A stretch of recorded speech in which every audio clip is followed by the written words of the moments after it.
You close your eyes, and suddenly the cobbled streets of medieval London unfold before you. The year is 1322. A wet morning fog hangs over Southwark, and the city smells of boiled leather, smoke, and sewage. But today's story isn't about the filth in the streets.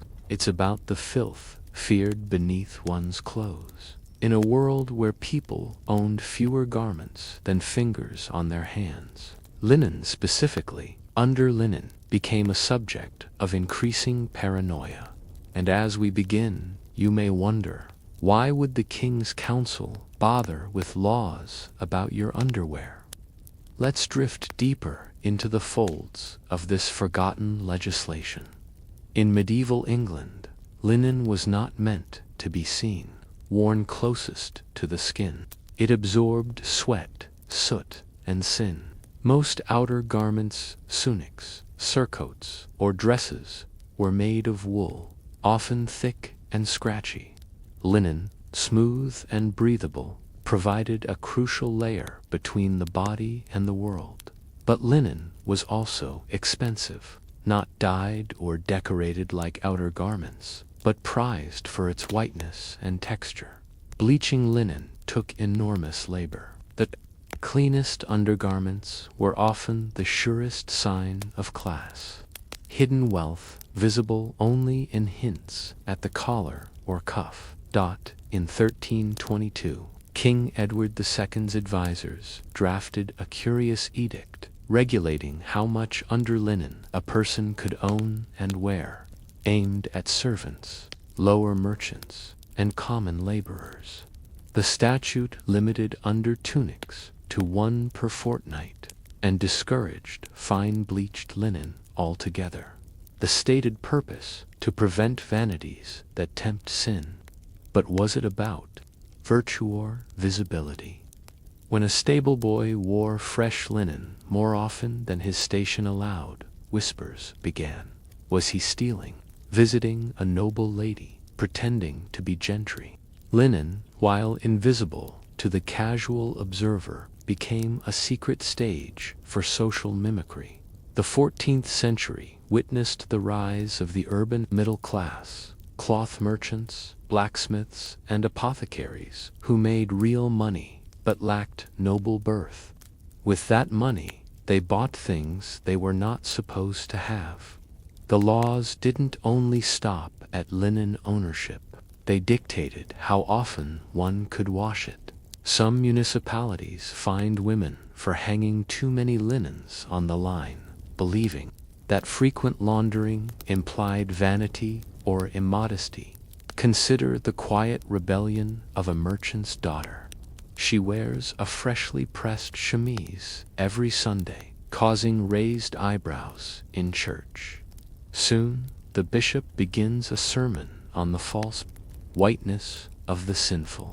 Her laundry and the envy it stirred became a spiritual battleground. Tailors were interrogated in city courts. Their ledgers were examined.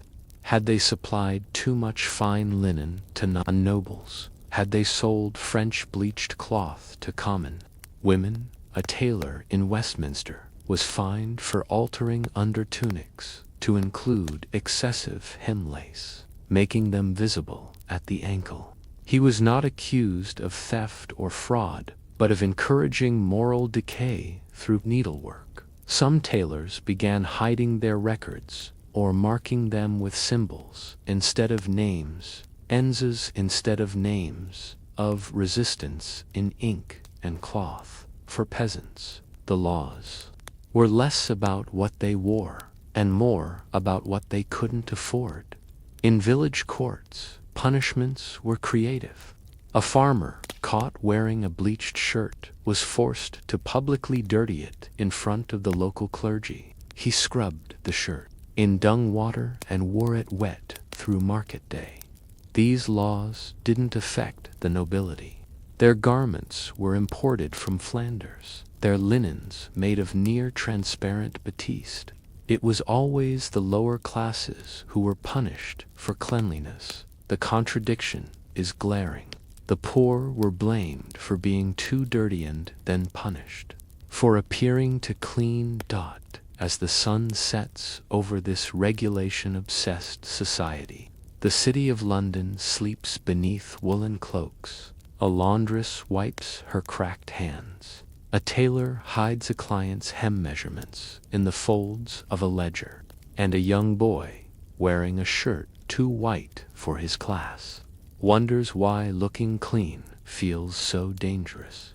But what truly frightened lawmakers? Was it moral decay, or the quiet rise of a class whose linen whispered rebellion? Imagine you're waking up in London again. It's a few years later, 1330, and the streets have grown a little busier. The middle class is still growing. The Statute of Linen, as it came to be called, has been amended twice, with stricter punishments and more specific restrictions.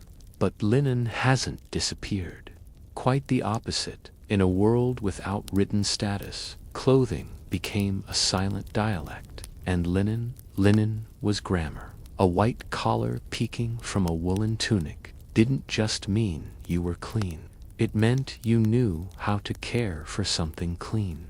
That your home had a basin, a brush, and time. That someone, likely a wife, daughter, or servants, scrubbed the fabric by hand and boiled it in ash water. To wear clean linen was to communicate. I have time, I have care.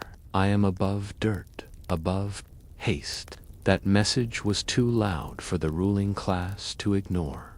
The noble classes, especially in London and York, became obsessed with distinguishing themselves visually. While furs and embroidery helped, these were seasonal. Linen, though simple, was persistent. It blurred lines that mattered. Imagine a knight entering a tavern and seeing a cooper with a tunic as white as his own. To the untrained eye, they looked similar, equal even. That wasn't just inconvenient, it was politically dangerous. Historians today refer to this phenomenon as material mimicry. When commoners adopted the clothing signals of elites, causing panic in court circles, because the monarchy, in many ways, relied on visibility to enforce order. When that visibility was blurred, control weakened. Thus, the fear: if they look like us today, will they rule like us tomorrow? In 1332, a revision of the linen law targeted not wearers, but producers. Linen weavers and washers were required to register their clients. Their looms and barrels were inspected by guild-appointed watchers. A woman named Alice of Clapham, a washerwoman, was arrested for laundering linen too finely for her class of customer. She argued in court that she had simply boiled and sun-dried the cloth. The judge, unimpressed, ordered her to serve a month at the public stocks with a sign that read, "This woman bleaches for liars." In a society where literacy was rare, linen became the text. A woman's hands could betray her. A spotless cuff could bring suspicion.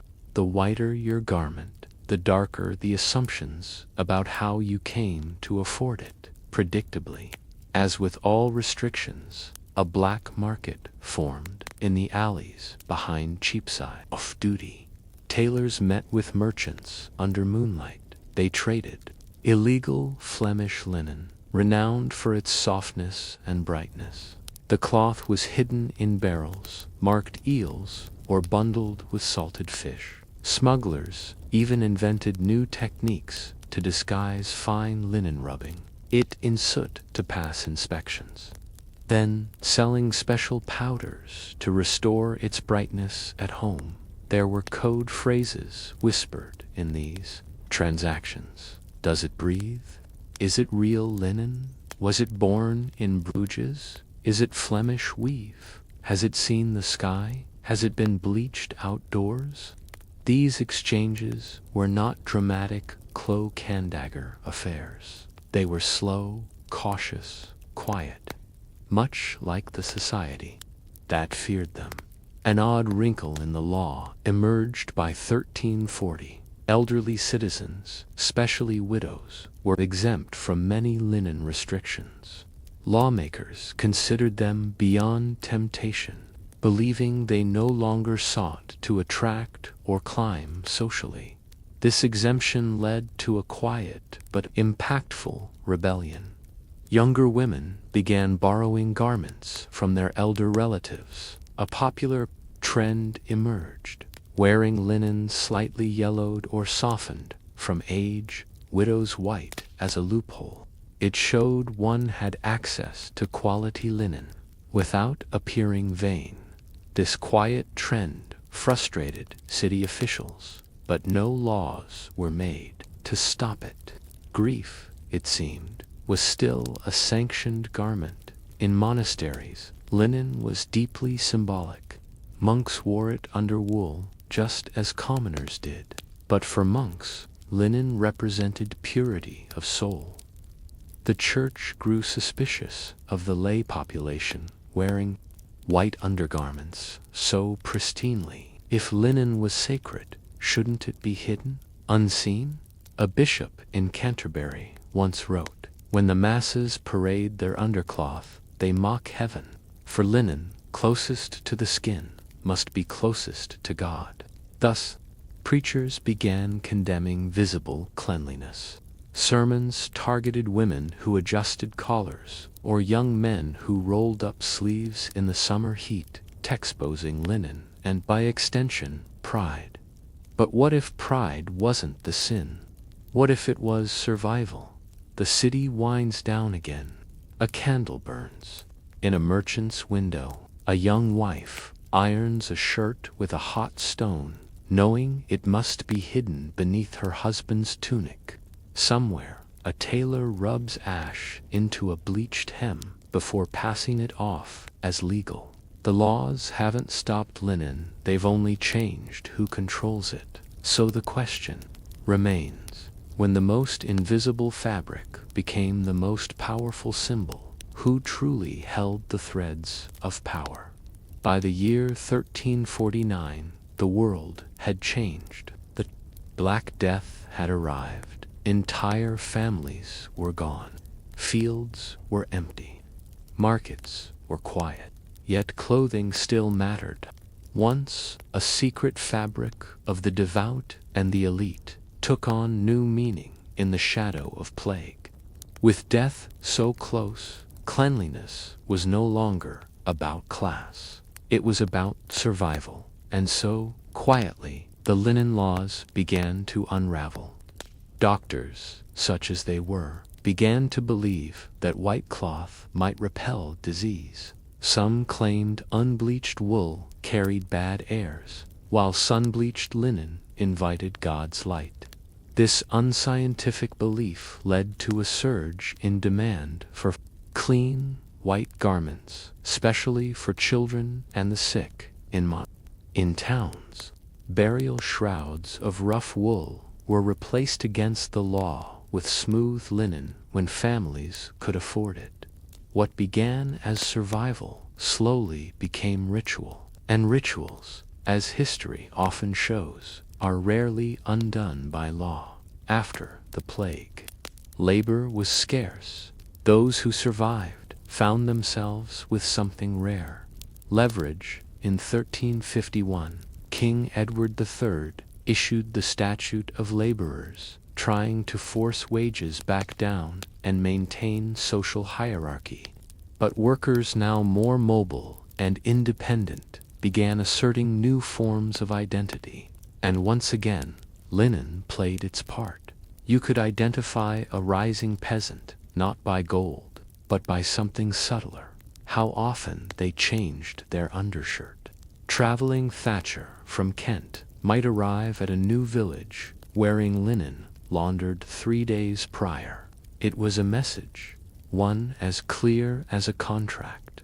I am worth what I ask. I am not desperate. The nobility noticed and feared. In 1363, the English Parliament issued a sweeping sumptuary law. reinforcing earlier statutes, but expanding the focus. Now, not only linen, but also who could wear silk linings, fur trims, or even velvet buttons was dictated by social rank. The law stated, "No yeoman shall wear linen of a fineness exceeding 8 threads to the nail." But how could you measure such a thing? The law's very wording betrayed its desperation. It was no longer a statute of clarity, but of control slipping through the fingers.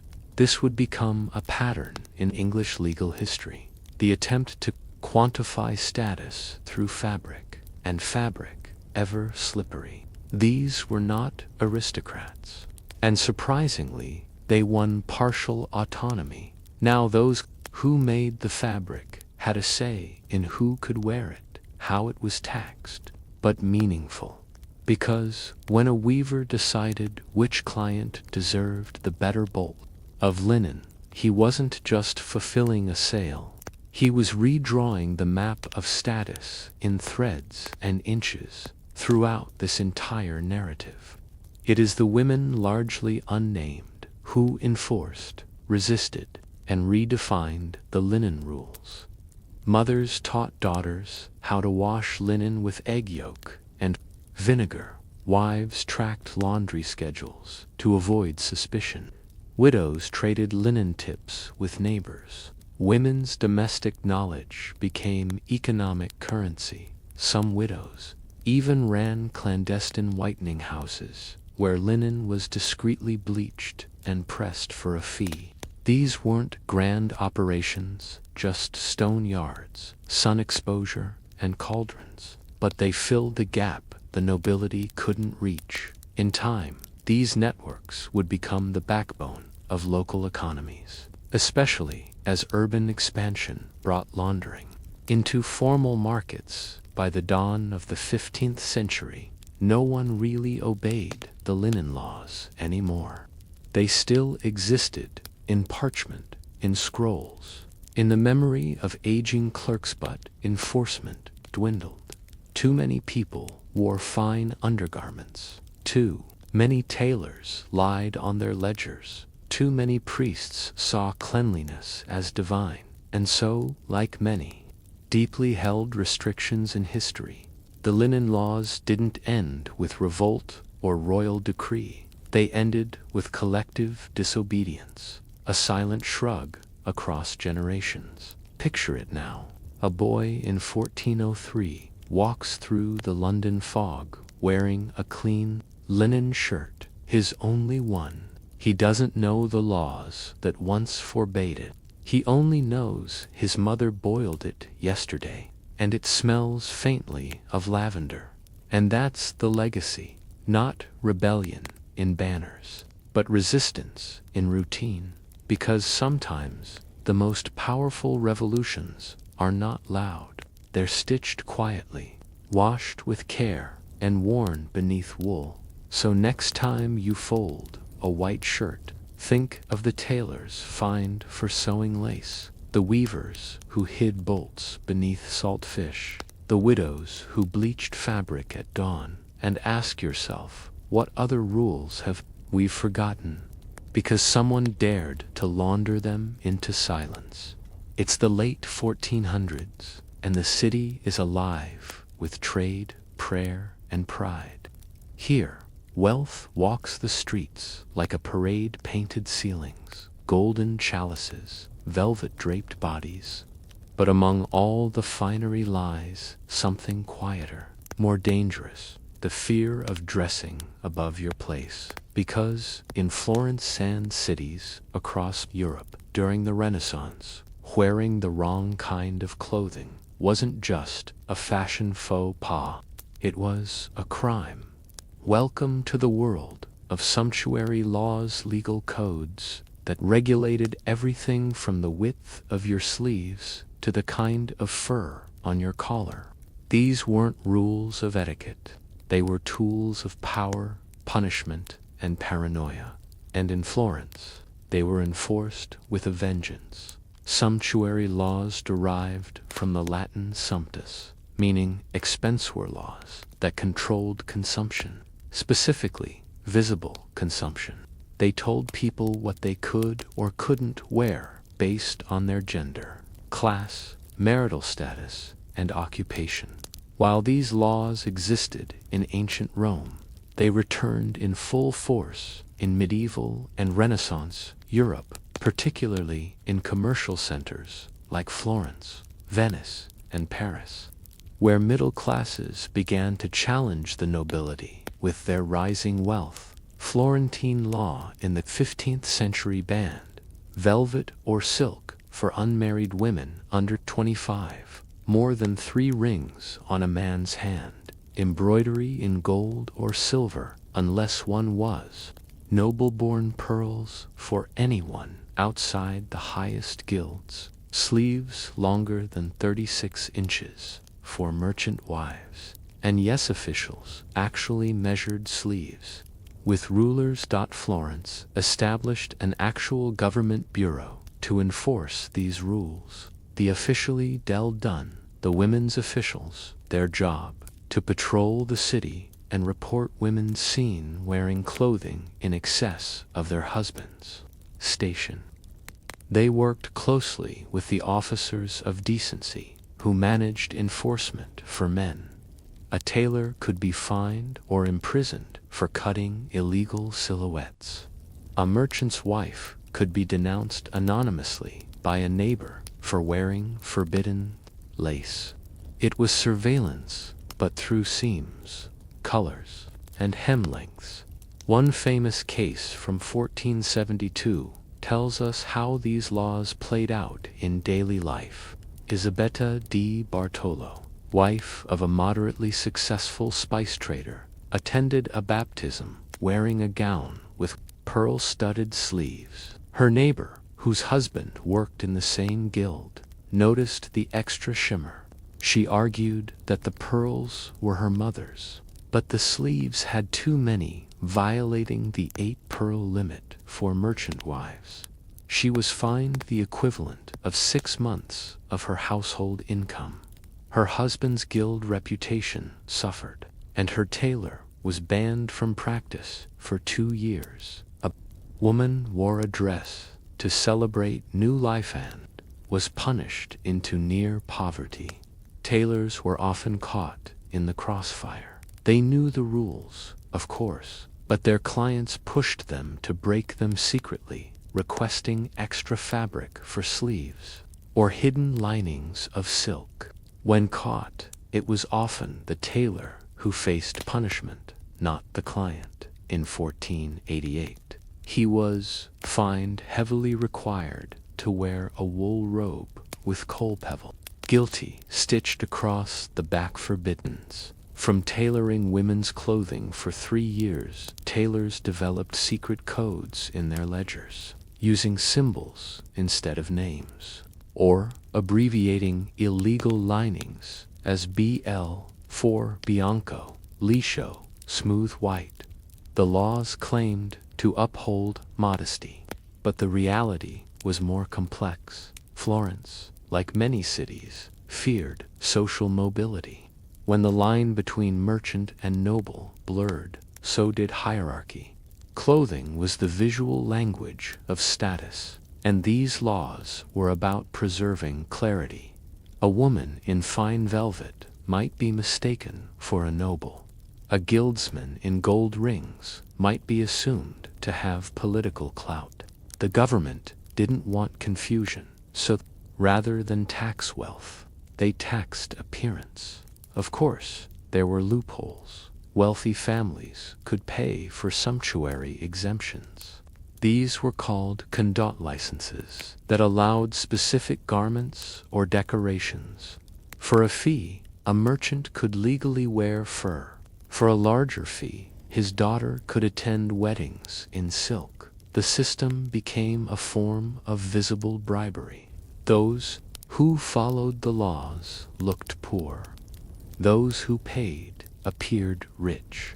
But enforcement didn't stop. It got pet-tier. By the late 1490s, Florence had fallen under the grip of Girolamo Savonarola, fiery preacher who declared vanity a sin and fashion its most obvious evidence. He inspired the infamous bonfire of the vanities, where citizens burned their own cosmetics, books, mirrors, and yes, fine clothing. Even before this event, sumptuary laws had begun preparing the city for such extremism. Neighbors turned against neighbors. Wardrobe choices became theological. Debates and what had started as sleeve measurements ended in flames. As you close your eyes and imagine the flicker of candlelight on Florentine stone, think of Isabetta's gown, think of the tailor's ledgers, and the ring fingers of merchants hiding excess beneath gloves. Florence taught us that when appearance is legislated, identity becomes performance. And in that performance, people either shrink or pretend. But ask yourself, when did fashion stop being protection and start becoming proof of guilt? Imagine the city as a theater, its backdrop. Stone archways, painted chapels, guild halls brimming with light, its actor. Every citizen walking the streets in sleeves, hemlines, and fabrics that signal their script in society. But the costumes, heavily policed. In Renaissance Florence, you were expected to dress the part, whether you liked the role or not. To stray from your assigned fashion was to rewrite your character in a public performance no one had agreed upon. And for that, you could be jailed. The city kept meticulous records. Sumptuary offenses were not rare, they were routine, and the punishments were deliberately humiliating. Most often, offenders were fined, required to alter the garment under supervision, ordered to wear a publicly marked version of it, or, in extreme cases, imprisoned for false display of status. Florence's Stinch prison held not only murderers and debtors, but also tailors, merchants, and widows who had worn more than was meet. One recorded case from 1493 involved a cobbler who gifted his wife a silk-lined hood for her birthday. When she wore it to Mass, she was escorted out by officers mid-sermon and sentenced to 3 nights in jail. Her crime: conspicuous attendance in a house of worship. What made enforcement so effective wasn't the size of the sumptuary police, it was fear. And neighbors. The laws allowed for anonymous denunciations. A woman could be reported by a cousin. A man could be accused by a rival guild member. Even servants, resentful of mistreatment, sometimes reported their employers. As a result, people began internalizing the surveillance. Tailors kept special chalks to mark fabrics in case they were questioned about materials later. Women shortened their own sleeves before feasts, just in case inspectors showed up. Men wore traveling cloaks over illegal outfits and removed them only when indoors clothing became an act of private defiance under public compliance. It would be easy to think the laws worked, but they didn't. They slowed economic growth in textile sectors. They created black markets in lace, velvet, and dyes. Tailors charged bribes to make hidden alterations. Families spent fortunes on licenses just to avoid public shame. In a cruel twist, these laws hurt the very classes they were meant to protect. Artisans and small traders, those most likely to rise, were also the most likely to fall foul of the laws. The rich could pay their way through. The poor were simply invisible. But the middle classes, they were visible, vulnerable, and constantly watched. Historians now use sumptuary court records, not only to study law, but to understand social aspiration. The most common offenders daughters of merchants marrying into noble families, widows wearing inherited garments, young men with new guild status, eager to show success, servants who inherited garments from deceased employers. The records are filled with tiny rebellions, not grand gestures. A man who added embroidery to a belt. A woman who stitched extra gold into a headdress lining. No protests, no manifestos, just thread. One peculiar clause in many sumptuary laws allowed older women more freedom. It was assumed that a woman over 50 had matured out of vanity, and thus less likely to stir desire or envy. Some laws relaxed restrictions. On these, women allowing modest velvet or subdued pearls if worn in mourning or festivity.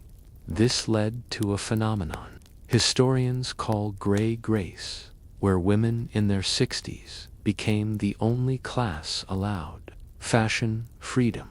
Some younger women adopted false gray hair or bent postures to mimic the aged, just to dress more beautifully, though the famous bonfire of the vanities wouldn't erupt until 1497. Florence had already seen preparatory purges in the 1480s, under growing influence from conservative preachers.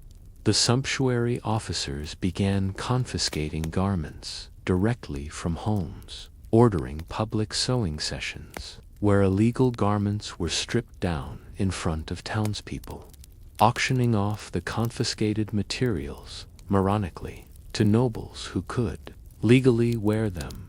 Tailors were sometimes forced to alter garments publicly to demonstrate the corrected dimensions. It was not about the fabric. It was about the message. You will not disguise who you are as you rest. Imagine the hush of a Florentine street at dusk, the flicker of lamplight on cobblestones, the quiet rustle of fabric being folded away. A woman hides a beaded collar under a stack of linens. A tailor sharpens his shears and whispers apologies to unfinished sleeves. The laws still loom, but so does exhaustion. So ask yourself, when every thread becomes a secret, how long before the seams begin to split? By the early 1500s, Florence stood at a crossroads. The Medici had returned to power. The preacher, Savonarola, had whipped the city into a frenzy of religious austerity, had been executed in 1498, and across Europe, the very structure of society was changing. Markets expanded, literacy increased, art and philosophy surged. The Renaissance was no longer just blooming, it was in full flood, and while the city still clung to its sumptuary laws, the enforcement had begun to stretch thin. The rich were richer, the tailors bolder, the middle class smarter, and the laws increasingly looked absurd. Rather than rely on laws, the upper classes began asserting fashion dominance in other ways. The Medici family, then the de facto rulers of Florence, invested in spectacle. They hosted parades, weddings, and feast days, where clothing was a weapon of visual grandeur. Rich fabrics, jewels, and embroidery weren't hidden, they were required. This shift from control to curation changed the dynamic. Sumptuary laws remained on the books, but they were increasingly ignored, especially when the violators were tied to powerful names for the elite. Fashion became theater, not evidence, but for everyone else, it was still a battlefield. Once feared for their potential to misplace modesty, were becoming artists in their own right. Apprenticeships took years. Workshops had waiting lists. The best tailors could dictate trends simply by refusing commissions. Guilds began publishing sample books, not law books. fashionable styles. These volumes, with hand-drawn sketches and fabric swatches, circulated quietly, becoming unofficial guides to elegance. Sumptuary law no longer defined taste. Tailors did. And because tailors were mostly from the artisan class, this meant that style trickled up, not down.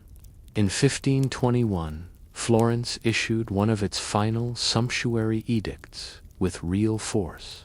It reiterated that velvet remained reserved for noble blood. Silver thread was not to be worn by merchants. Young women could not wear hairnets adorned with gemstones. But by then, the law read more like a wish than a rule.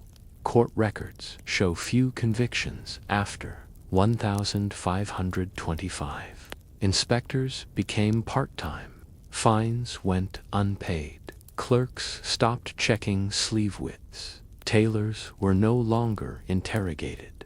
Eventually, the law was forgotten, not repealed. No public repeal. No riots, just a quiet dropping of the shears. As enforcement collapsed, something strange and beautiful happened. People developed individual styles. A merchant's daughter might wear modest linen with a single hidden brooch, a signal to a secret lover. A widow might line her gown in purple silk, never showing it but knowing it's there. A tailor might stitch his signature in thread, only visible under moonlight. In a society where identity had been so tightly controlled by cloth, choice itself became subversive. This was not liberation in the modern sense. It was modest defiance. The small joy of deciding, for once, what sleeve fit best. Today, we still feel echoes of these laws. School uniforms, regulating class performance, dress codes. In workplaces, appropriate attire defined by gender or income. The idea that clothing reflects virtue or value hasn't left us. It simply changed fabric. But we also inherited something else from Florence's failed legislation. The instinct to challenge control through personal adornment. A button undone. A pin worn sideways. A color that shouldn't belong. Those who came before us, Isabella with her pearls, Bernardo with his forbidden pleats, were not rebels in the grand sense, but they sowed the first seams of refusal. The streets of Florence sleep. Tailors' tools rest in shadowed corners. A gown lies folded beside a bed, its silk hidden beneath coarse wool. Somewhere, a hand lingers on a ribbon, deciding whether to remove it or let it remain. The sumptuary laws have faded, but their ghost lingers, stitched into every conversation about good taste. So tonight, ask yourself, who decides what you're allowed to wear, and who benefits when you believe them? It begins with a hat, not a crown, not a helm. Just a tall, broad-brimmed cap, woolen or velvet, adorned with a single ostrich feather dyed crimson. But that feather, it might get you stabbed. In late medieval and early Renaissance Europe, feathers were more than decoration. They were statements of power, rank, allegiance, and wealth. And like all power, they attracted envy, violence, and regulation. You're in 15th century Burgundy, in the glittering courts of the Valois dukes. The finest hats tower above the banquet tables, and behind them, a silent war of color, origin, and plume length is already underway. Let's follow the trail of feathers and the blood they sometimes left behind in the medieval world. Not all feathers were created equal. Peacock feathers were common and symbolic of vanity, but rarely used in noble fashion. Too fragile, too showy. Heron feathers were prized among knights, sleek, dark, and curved, a symbol of martial prowess. Ostrich feathers, however, were the most expensive. Imported from North Africa or the Middle East, they were long, soft, and nearly impossible to clean without damaging them. A single high-quality ostrich plume could cost more than a skilled craftsman's annual wages, to where one was to declare not just wealth, but access. You had connections to traders, artisans, even royal courts. So when a minor noble arrived wearing 3, it was a kind of aggression, and when a merchant's son commissioned one illegally, it was treasonous. Display in 1445. At a wedding feast in Dijon, 2 young noblemen Arnaut de Clarin and Jean de Vienne arrived, wearing nearly identical hats, tall black caps with twin white feathers. Only Jean's plumes were slightly longer. Witnesses say Arnaut left the banquet early, enraged, claiming his family's honor had been insulted. The next day, he challenged Jean to a duel, not over a woman or inheritance, but over hat decoration. The duel was fought with swords. Jean survived. Arnaut did not. The matter was taken to court, and for the first time in recorded Burgundian law, plume length was mentioned in an official verdict. Let no man wear more than 1 feather, unless of higher rank than chevalier. Thus began the region's first feather regulation, a proto-sumptuary clause written in blood. Other cities followed. In Milan, a decree in 1479 prohibited nobles from wearing any feather taller than 12 inches, clergy from wearing dyed feathers, unless under royal exemption, women from placing feathers on indoor headdresses. Tailors were instructed to sew hatbands with thread counts matching the wearer's guild ranka method of backdoor enforcement. Hats became portable hierarchies, where every stitch signaled your place in the social fabric. And yet, people continued to break the rules, because feathers did something clothing rarely could. They elevated, literally. A tall plume made you visible in a crowd. It gave you height, authority, flair in an age before microphones. A feather announced you. Feathers were so desirable and so fraught that theft and murder were not uncommon. A preserved letter from Bruges in 1463 tells of a traveling actor stabbed behind a tavern, his hat stolen. Witnesses claimed the killer left the coin purse behind, but took the feather in Venice. Young gondoliers were banned from adorning their caps with bird plumes, after several were killed for being too proud. And in Paris, a scandal rocked the court of Charles VII, when a nobleman was found dead, with his feather forcibly cut from his hat, left at the scene like a calling card. It wasn't just style. It was status theft. Feathers moved when you didn't. This subtle motion gave them a spiritual association: mind, breath, spirit, ego. In some German courts, feathered hats were nicknamed Die Stols, Luft, the proud air. Clergy condemned them. In a sermon from 1484, a monk in Cologne proclaimed, "He who wears a feather chases the wind, and shall be brought low by it." But people still wore them, carefully, secretly, or boldly, depending on who they were trying to become. And every hat, every plume became a question. Are you proud or pretending? The city sleeps. A plume droops on a hat stand. A tailor measures a young man's brow, hesitating before cutting the band too wide. A merchant's son walks past a mirror, testing whether the feather looks noble or dangerous. Somewhere, in the candlelight, a letter is written, denouncing a rival's hat, and yet the wind blows, unbothered, lifting the feather ever so slightly. Ask yourself tonight, when the line between confidence and arrogance is measured in inches. Who gets to hold the ruler? In 1487, in the court of Maximilian I, a merchant named Lorenz Doutrich was put on trial not for theft, not for treason, but for wearing a feather too fine for his station. The court documents described it with forensic precision: a white ostrich plume, curled at the tip, held by a clasp of silver with 2 garnets, affixed to a velvet bonnet. Lorenz argued it had been a gift from a noble client.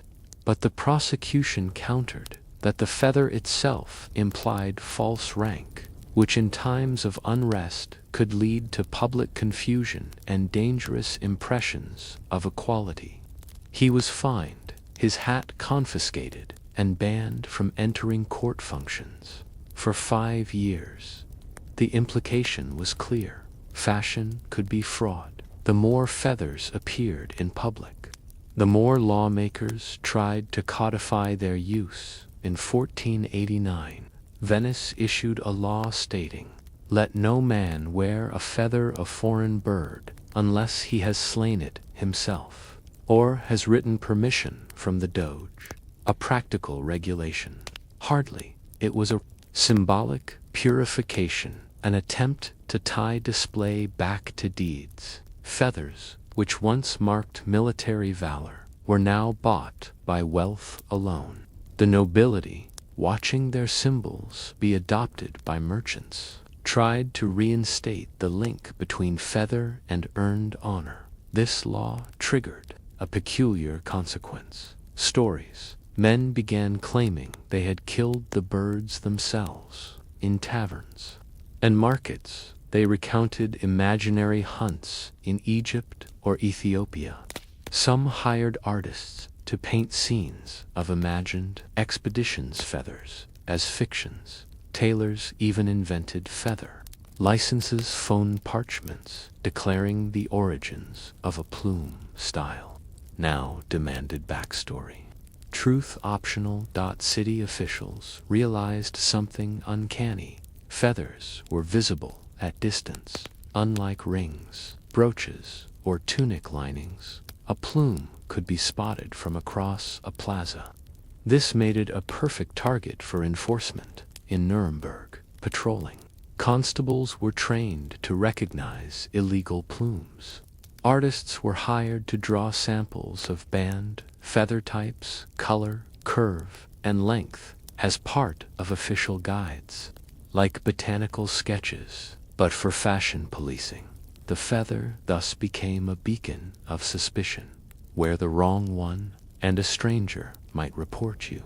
Wear none, and you disappeared. Wear the right one, and someone might try to take it from you. While cities punished men for wearing plumes, armies embraced them in France.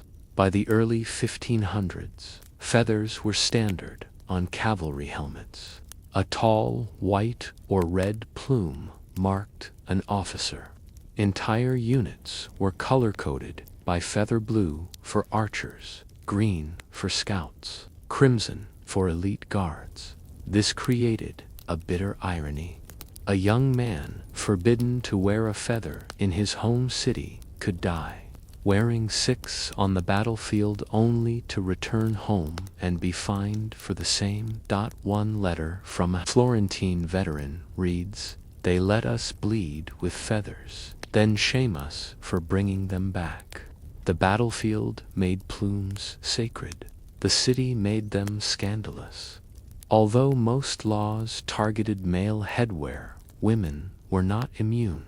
In Poland, noble women wore feathers in ceremonial headdress, softened 2 or 3 long plumes, sewn into cones of lace or wired veils. This was tolerated, but in Spain and France, feathered hats on women were seen as masculine and immodest. Unless, during festivals, a widow in Aragon was excommunicated in 1491 for refusing to remove a heron feather from her mourning hat, she argued. that the bird symbolized spiritual resilience. The court disagreed. Feathers on women were constantly reinterpreted. To many meant vanity, to few meant disrespect, the wrong species, a theological error. And so, women began hiding feathers inside their hats folded beneath the lining, brushing softly against the scalp. A secret act of beauty. Feathers were so valuable that entire economies emerged around them. Markets in Avignon, Bruges, and Genoa specialized in imported plumage. Birds were trapped, plucked, and sometimes killed solely for their feathers. Ostriches, cranes, parrots, and even vultures. Ships arriving with crates of feathers often declared them as textiles to avoid tariffs, but customs inspectors knew the truth. Feathers were fashion currency. Soft gold, perishable and potent. The demand created violence, exploitation, and overhunting, but the buyers didn't see birds. They saw status. Night returns. A feather lies quietly on a dresser, its barbs slightly frayed. A man removes his hat and runs his fingers along the plume's edge. He doesn't know if he'll wear it tomorrow, or if he'll be fined. Or worse, feathers are beautiful, fragile, temporary, and yet, across a continent, they caused duels, debts, sermons, and stories. So ask yourself, how does something so light come to carry the weight of fear? By the early 1500s, across cities, from Bruges to Naples, feathers were everywhere and nowhere. They adorned noble heads, military helmets, bridal veils, and actors' costumes. But something had changed. What once symbolized honor, conquest, or spiritual grace now began to feel gaudy, even dangerous. The lines between genuine status and manufactured glamour had blurred beyond repair. The more accessible feathers became, the more unstable their meaning in time. The very thing that gave feathers power, visibility, became their downfall. Several events hastened the decline. In 1532, a fire destroyed part of the ducal palace in Dijon, including the official wardrobe archives. With it went decades of feather licensing records, supplier logs, and design blueprints. Rather than rebuild the system, the court simply let it go. Other regions followed suit. Venice quietly dropped enforcement. By 1540, the Holy Roman Empire suspended feather laws entirely during the Protestant uprisings, when doctrine mattered more than decoration. Officials grew weary of measuring hats, interrogating tailors, and prosecuting personal pride. Feathers, once regulated like gold, were now treated like fabric. The age of the feather courts was over. As with most trends that fall from favor, the feather did not disappear, mutated. In the later 1500s and early 1600s, feathers became theatrical. Spanish court fashion introduced elaborate plume, towers, massive headdresses that made the wearer taller than a knight on horseback in Elizabethan England. Actors wore exaggerated feathers on stage to parody foreign dignitaries. What was once serious had become satire. A letter from 1593 reads, "No true man now wears feathers, save fools, Spaniards, or the painted kind." Wearing a feather no longer meant power, it meant performance. Meanwhile, the feather trade continued. By the mid-1500s, exotic feathers from South America and the Indies flooded European markets. Macaw, toucan, and quetzal plumes appeared in royal wardrobes, often with bloody histories plucked from enslaved birds and smuggled through colonial ports. In an attempt to revive old elegance, nobles wore these exotic feathers as markers of global conquest, but the public saw through it. Feathers once symbolized local honor, earned through battle or courtly service. Now they came from far-off cruelty and wore the stench of exploitation. Even preachers began using feathers in sermons, again not as symbols of pride, but as metaphors for emptiness. By the early 1600s, a new trend emerged: plain hats, simple, woolen or felt caps with broad brims, no plume, no jewels, no ornaments. They were quiet, sober, and increasingly associated with wisdom, faith, and moral restraint. The Puritans, of course, made this style famous, but even outside religious circles, minimalism took hold. In portraits of the late Renaissance and early Baroque, we see hats with clean silhouettes worn by scientists, poets, and scholars. The feather had flown too high for too long. Now it was the absence of decoration that commanded respect. Once at the center of the feather wars, quietly adapted, they stitched hats meant to avoid notice. They lined caps with linen for comfort, not flair. In some cities, they refused feather commissions altogether, not from fear of law, but because the market had soured. One tailor's manual from 1612 even includes a section titled "Why the Hat Should Remain Bare," a treatise on moral presentation. In it, the author argues that a man's hat should reflect his thought, not his wealth. Feathers, he wrote, were the tongue of a silent fool. Eventually, the hat became institutional, military. Caps were court caps shrank. Merchant hats turned standard black, brown, or navy. A hat now meant duty, not difference, but somewhere, tucked in an attic, a box of feathers gathered dust, a relic of an age when a man might duel over a curl of plumage, and a merchant's son might risk prison for a single heron quill. The city sleeps again.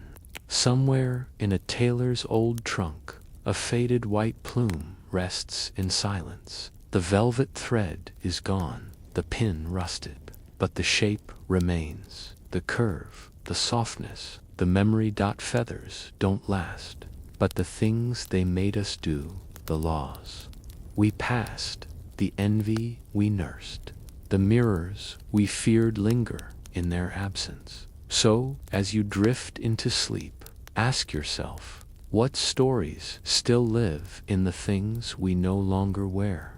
You awaken in silence, somewhere in the English countryside. Around the year 1380, the world is not grain, not really. It is beige, brown, off-white. Wool is undyed. Linen is yellowed. Leather is dark. Even the sky, on most days, is pale. But then, in the marketplace, you see it, a tunic, bright as bruised twilight, blue, deep, vivid, unmistakable. It stops you, because in the medieval world, true blue was unnatural and, therefore, suspicious. Where did it come from? Who made it? Who could afford it? And more urgently, who might be punished for it? Before indigo arrived from distant shores, Europe's primary source of blue was woad, Isotes tinctoria, a tough plant with yellow flowers. It grew well in temperate climates, especially in Lincolnshire, Toulouse, and parts of Germany. But woad itself wasn't blue. It had to be fermented, dried, ground, soaked in urine, and processed in vats over days or even weeks. The result, a chalky, greenish paste that, when exposed to air, turned cloth blue in slow chemical magic. The entire process smelled horrendous, like rot, like ammonia, like the inside of a dying cellar. Woad workers were social outcasts. In many towns, they were forced to live outside the village, downwind, and yet their product was worth more than grain in some years, because everyone wanted blue. In many parts of medieval Europe, blue was contradictory. It symbolized loyalty and chastity. In religious art, the Virgin Mary is often depicted in blue robes, but in everyday life, blue was often worn by rebellious guilds, rival towns, or mercenary bands. Nobles adopted it for liveries, especially in England and France, causing demand to skyrocket. The deeper the blue, the more expensive the process, and this created a dangerous cycle. Villages grew rich from dye production, then were targeted, either by taxation or by force. There are records of entire hamlets burned down because they competed with royal dye monopolies. The town of Toulouse, in southern France, was once the woad capital of Europe, known for its pastel dye, named not for softness, but for the balls of dried woad paste. It dominated the market from 1360 to 1560. But with wealth came risk. In 1398, rival dye merchants in Narbonne funded a group of mercenaries to burn several woad fields outside Toulouse. The attackers also destroyed fermentation pits, which took months to build and weeks to operate. This wasn't just commercial sabotage, it was economic warfare over color. In response, Toulouse passed a law requiring dye workers to register with the city and carry proof of their guild affiliation, similar to a passport. Failure to show papers could lead to imprisonment, not for violence, but for making blue without permission. One reason woad workers were so feared was their appearance. Their hands were permanently blue-green. No matter how much they scrubbed, the dye had soaked into their skin, in some cases, into their fingernails and teeth. Superstitions followed. Children were told that woad men could steal voices. Priests debated whether their baptisms took, since their hands were already marked. In a German folk tale, a woad worker was denied burial in consecrated ground because his skin betrayed a worldly trade. These beliefs only deepened the isolation of dye laborers. They were needed, but never welcomed. Several rulers tried to restrict blue. In Florence, blue garments were taxed higher than red or yellow. In Bohemia, it was illegal for commoners to wear garments dyed more than once. In England, King Edward IV passed a short ban on imported blue cloth in 1463, arguing it harmed local production, but enforcement was difficult. Blue was too desirable. It was used in military uniforms, merchant flags, university robes, and even marriage attire in northern towns. One 15th-century wedding contract from York specifically mentions the bride's dark woolen gown, dyed thrice in blue. It was her most expensive possession, not gold, not land, just color.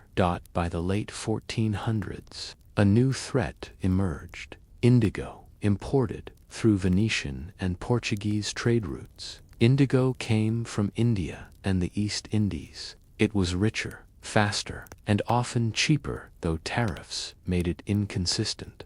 Woad producers were terrified. They petitioned kings to ban indigo, claiming it was a deceiver, dye unstable and unholy. Some claimed it caused hallucinations or permanent blindness in Durst. Of course, these were economic lies, but they worked for a time. Woad remained dominant in most of Europe until the 1600s. By then, however, the dye wars had left villages depleted. Soil ruined by woad, fields burned, trade monopolies fractured, all for the right to wear a color that didn't grow naturally. The village settles, dye pits cool. A young apprentice sneaks out with stained hands, dreaming of wearing a cloak dyed in the very substance he toils with, but will never afford, in the corners of a ledger. A tax collector notes the names of those who grew too wealthy, and outside the church, a preacher warns of vanity in violet. Color always seems harmless until someone owns it. So before you sleep, ask yourself, what do we lose when the things we see become the things we must pay to become? It's the year 1510, and blue still reigns. Across cathedrals, university halls, and royal courts, the color of woad-dyed wool fills rooms with quiet prestige. But something new is arriving on ships in southern ports of blue, even deeper, even more vivid. Indigo. Where woad needed weeks of fermentation and acres of fields, indigo powder could be carried in a single crate, enough to dye hundreds of garments. It terrified the woad guilds, and so, rather than lower prices or improve methods, they turned to the only tool they trusted more than dye: politics.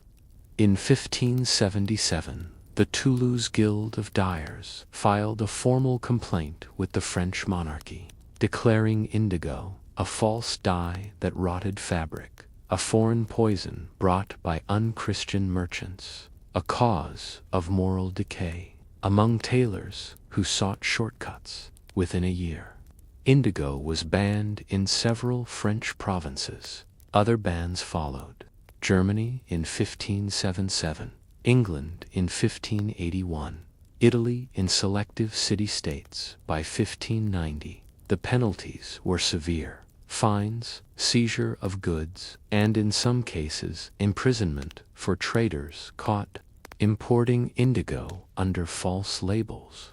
Woad producers celebrated. But the war had only begun, because indigo didn't disappear. It went underground. Indigo was smuggled into cities in barrels marked saltfish, pigment, clay, or even ashes. In Marseille, entire warehouses were known to sell candle dye, a thinly veiled code for indigo paste. Tailors, painters, and elite households bought it in secret. The color was too beautiful to ignore. Some smugglers used elaborate decoys, filling the tops of barrels with woad, hiding indigo beneath.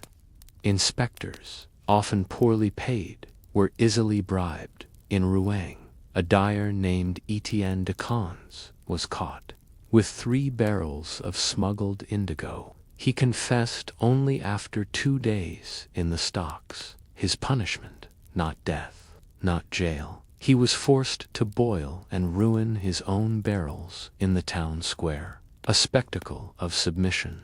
But others watched and waited as woad guilds fought indigo in courts. Scientists began testing it. In Leiden, a Dutch chemist named Cornelis Drebbel, better known for early submarine experiments, published findings in 1605, stating that indigo was more stable than woad, less prone to fading, and less harmful to fabric. Merchants used the paper as a rallying cry. If science declares it true, why should law declare it false? The tension shifted from trade to truth. Woad producers now had to defend a lie they'd told for decades, and as more indigo entered the market, their claims looked increasingly absurd. Meanwhile, religious authorities weighed in. Some priests argued that indigo, coming from India and Africa, carried the spiritual corruption of foreign lands.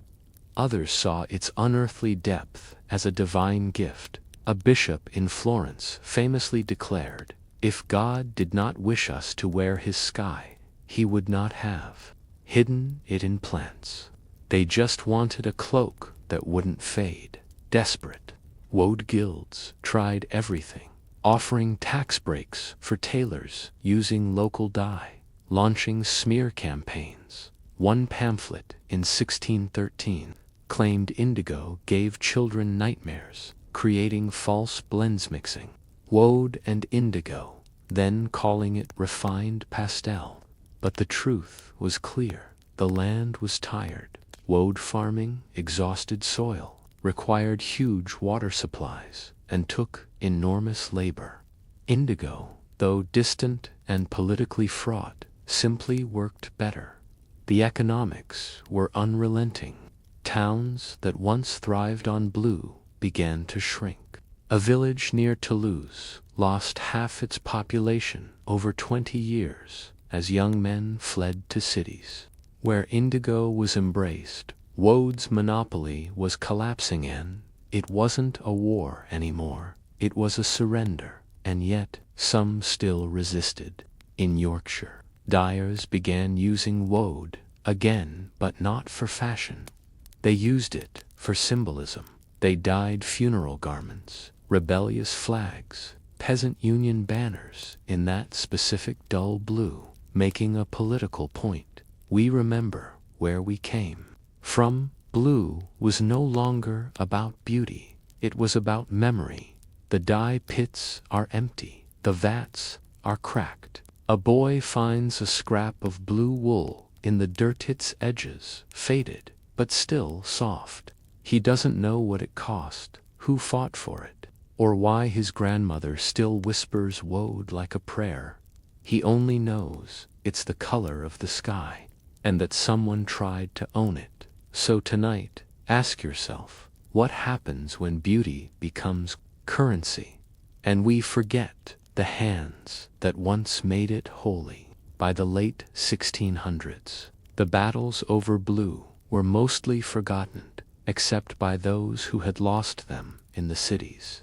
Blue became just another option on the market. Indigo-dyed breeches, sky blue ribbon, cerulean gloves, no longer the preserve of nobility, nor the subject of petitions or protests. It now adorned servants, seamstresses, and street performers alike. What had once caused guild wars, taxation, riots, and dye house raids had faded both literally and figuratively to the background of daily life. You could now buy blue in a stall beside onions and spoons. But in villages where woad had ruled, the silence was heavier. In parts of France and Germany, the once powerful woad guild halls stood empty. The dye pits, long dried, cracked like bone in the sun. A few desperate attempts were made to preserve the practice as folk art, but the markets had moved on. Farmers repurposed woad fields for barley or flax.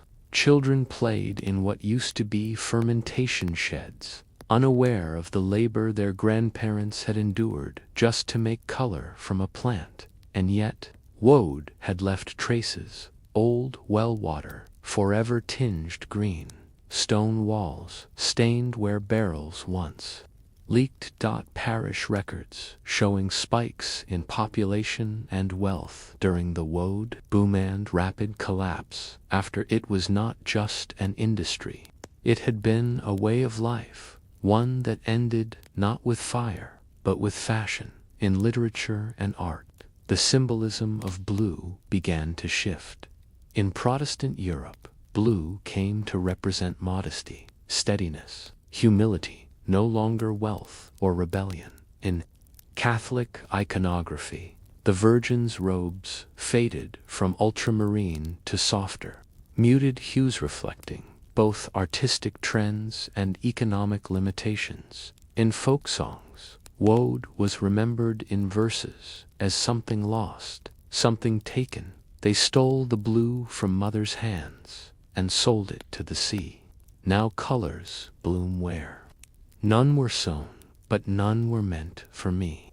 These were not protest songs, they were eulogies. Most dye histories center on the guildmasters, merchants, and cities.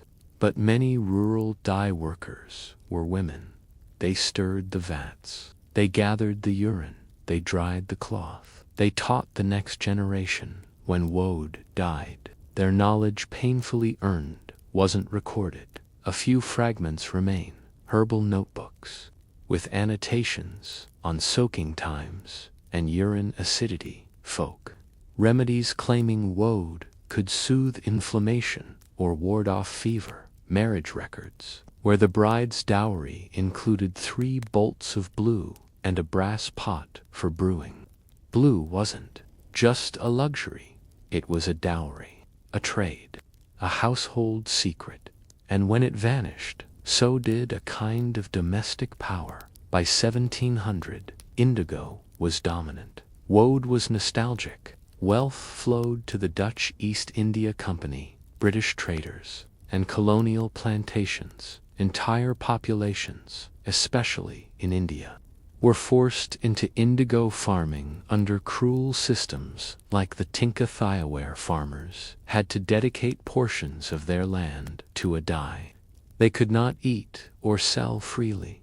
The battle for blue had moved continents. What was once a village struggle had become a global system, and the color remained as beautiful as ever. Centuries later, Woad would return not as power, but as curiosity. Artists in the arts and crafts movement experimented with Woad again, praising its softness and instability. Historians published pamphlets with titles like The Blue That Built Toulouse. Some reenactors now plant it in gardens. Tourists in southern France can visit Woad museums, where hands-on demonstrations show how fabric used to be dyed. But the economic and social world that once revolved around blue, gone. And what remains? Stories. You lie beneath the sky, no longer forbidden. You wear denim, perhaps its origin a long echo of indigo's conquest. You look at paintings, at flags, at uniforms, and barely register the color that once meant ruin or riches.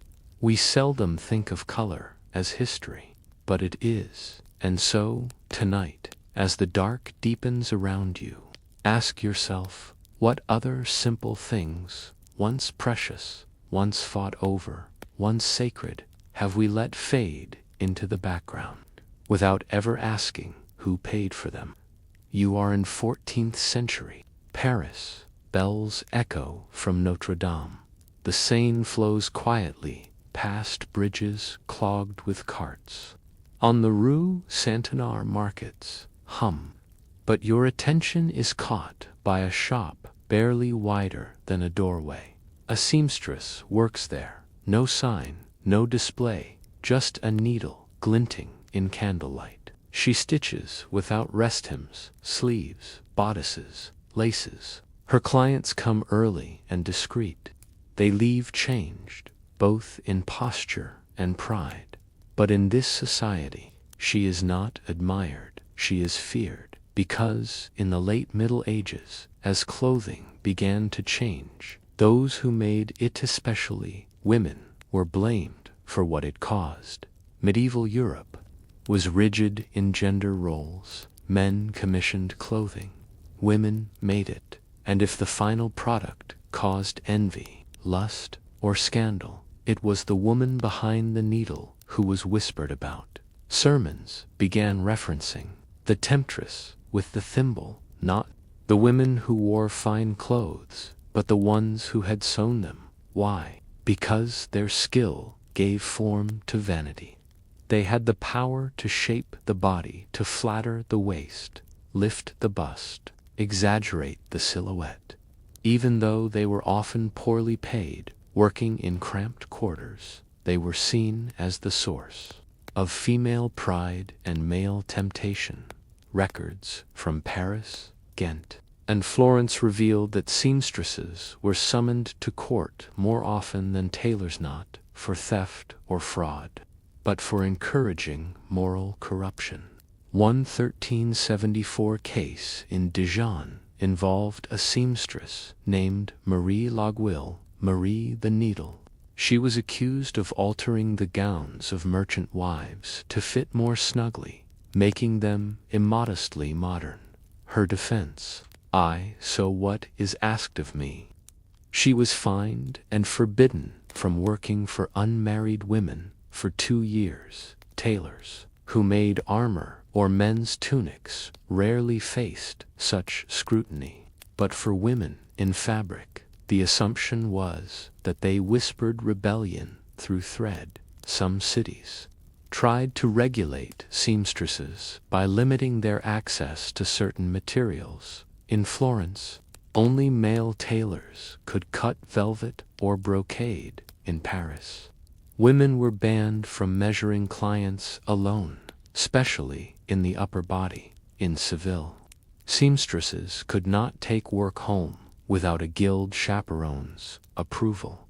These restrictions were presented as protections, but they made careers nearly impossible. In effect, they said, you may sew, but not rise. And yet, women persisted.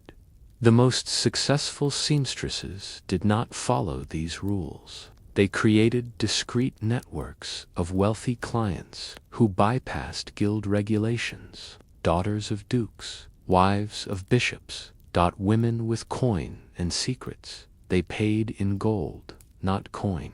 They came after dark.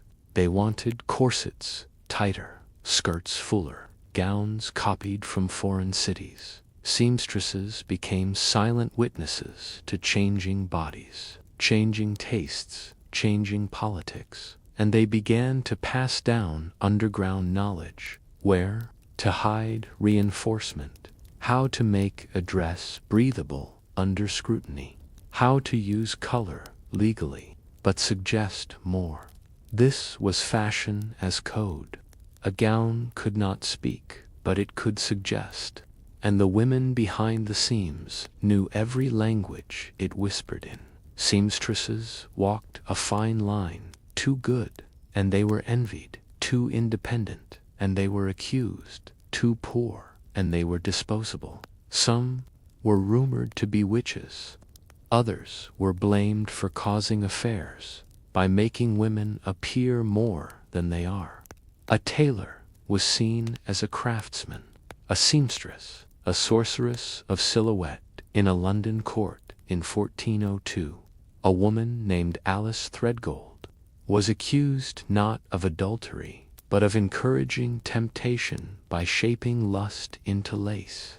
She was acquitted, but her career never recovered to survive. Seamstresses had to build reputation through whispers: good work, quietly admired; discretion, more valued than design; refusals, sometimes necessary even when it meant hunger.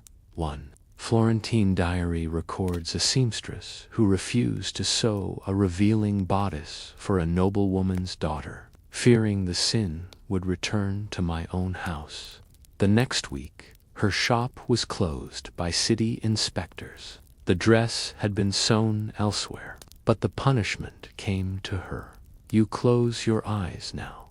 Somewhere, a woman threads a needle by firelight. She has 3 clients tomorrow, and little time. Her fingers ache, her spine curve. She hums to keep the silence soft. Her work will be praised, envied, condemned, but no one will say her name. They will only remember the gown. So tonight, ask yourself, when beauty becomes scandal, who do we punish? The one who wears it, or the one who made it possible?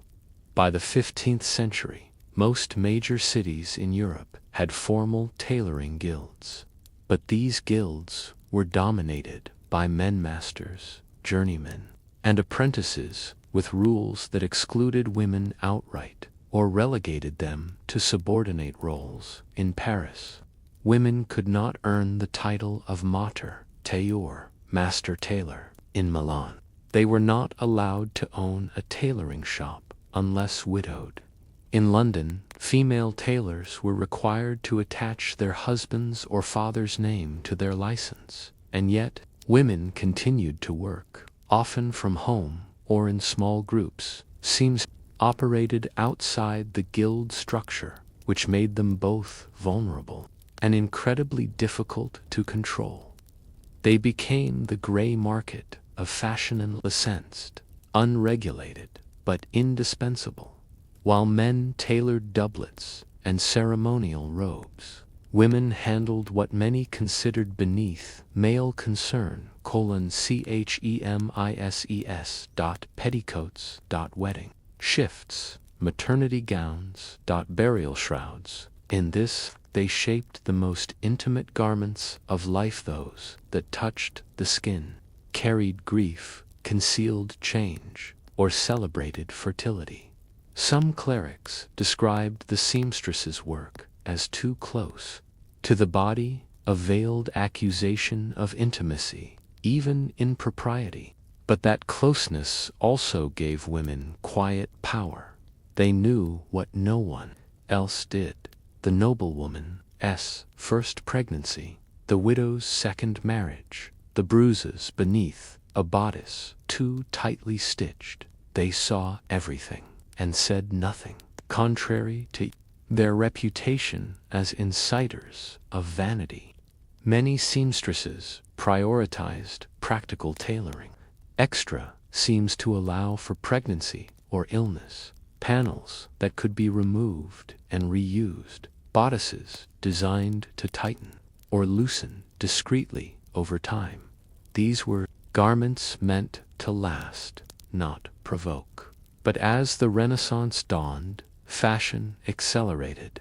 Imported silks, rising waistlines, and increasingly complex sleeve structures forced seamstresses to adapt or disappear. And once again, their innovation, hidden, unpaid, uncredited, was met with suspicion.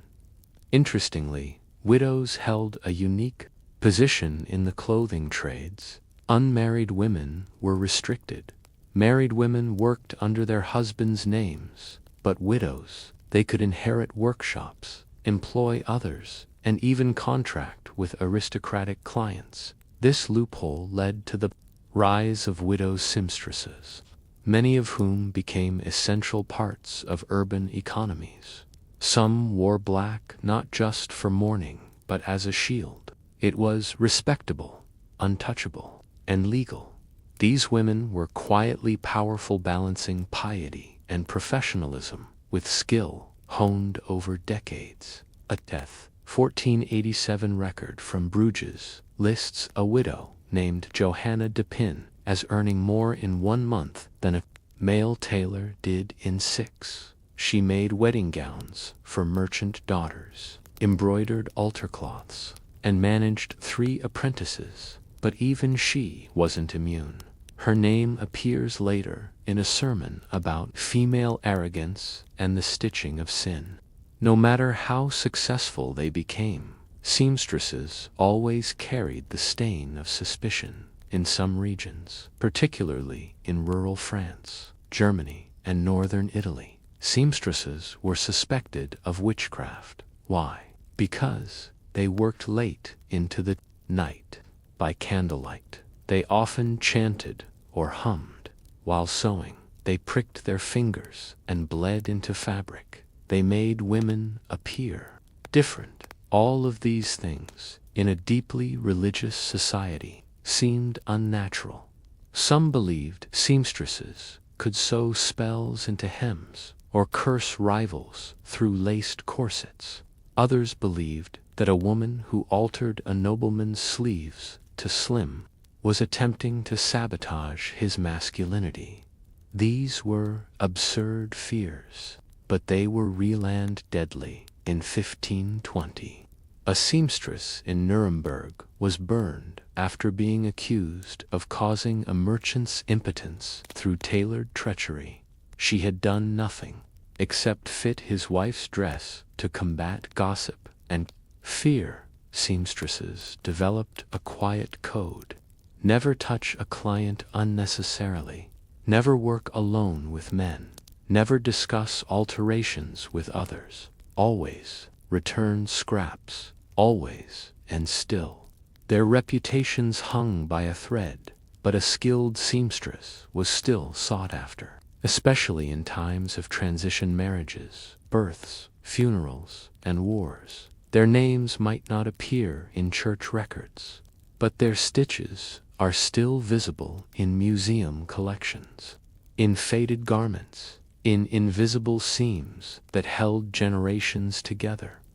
The room dims. A needle clinks into a tin. A spool of thread rolls quietly across a wooden table. Somewhere in the walls, a mouse scurries behind bolts of linen. A woman stretches her aching hands. Her client's gown is done. The sleeves are perfect. The collar discreet. No one will know she made it, but the woman who wears it will stand straighter, feel braver, appear softer, and in that moment, the seamstress will have shaped history again. So, before you sleep, ask yourself, what power have we forgotten in the hands that made us beautiful? By the 17th century, Europe's clothing styles had changed dramatically. Corsets tightened, skirts widened, lace grew delicate and expensive, bodices climbed or plunged, depending on politics, climate, and courtly influence. Women's bodies were now walking architecture structured, molded, shaped, and still the hand behind the seams remained uncradled. If a noble woman caused a scandal with an exposed shoulder, the bishop condemned her, but whispered of the tailor's curse. If a merchant's daughter stirred jealousy at a wedding, older women muttered about the fast fingers who made her gown so bold, and if men stared too long, they never blamed themselves. They blamed the women who cut the pattern at the same time. The rise of fashion publications, such as the Galerie des Modes in France, began dictating taste from above. Illustrations showed silhouettes and fabrics but never credited the makers. Male tailors took over large workshops. Royal appointments went to men. Women continued sewing quietly, still present in every layer of society, but increasingly treated as informal labor, not artisans. And yet they stitched on dot in every boarding school, convent, and village corner. Girls were taught to sew not as career, but as virtue. It was said that a woman who could stitch would always have bread, if not meat. But even that promise was fragile, because as fashion grew more elaborate, women's seamstresses became associated not with virtue but with vanity.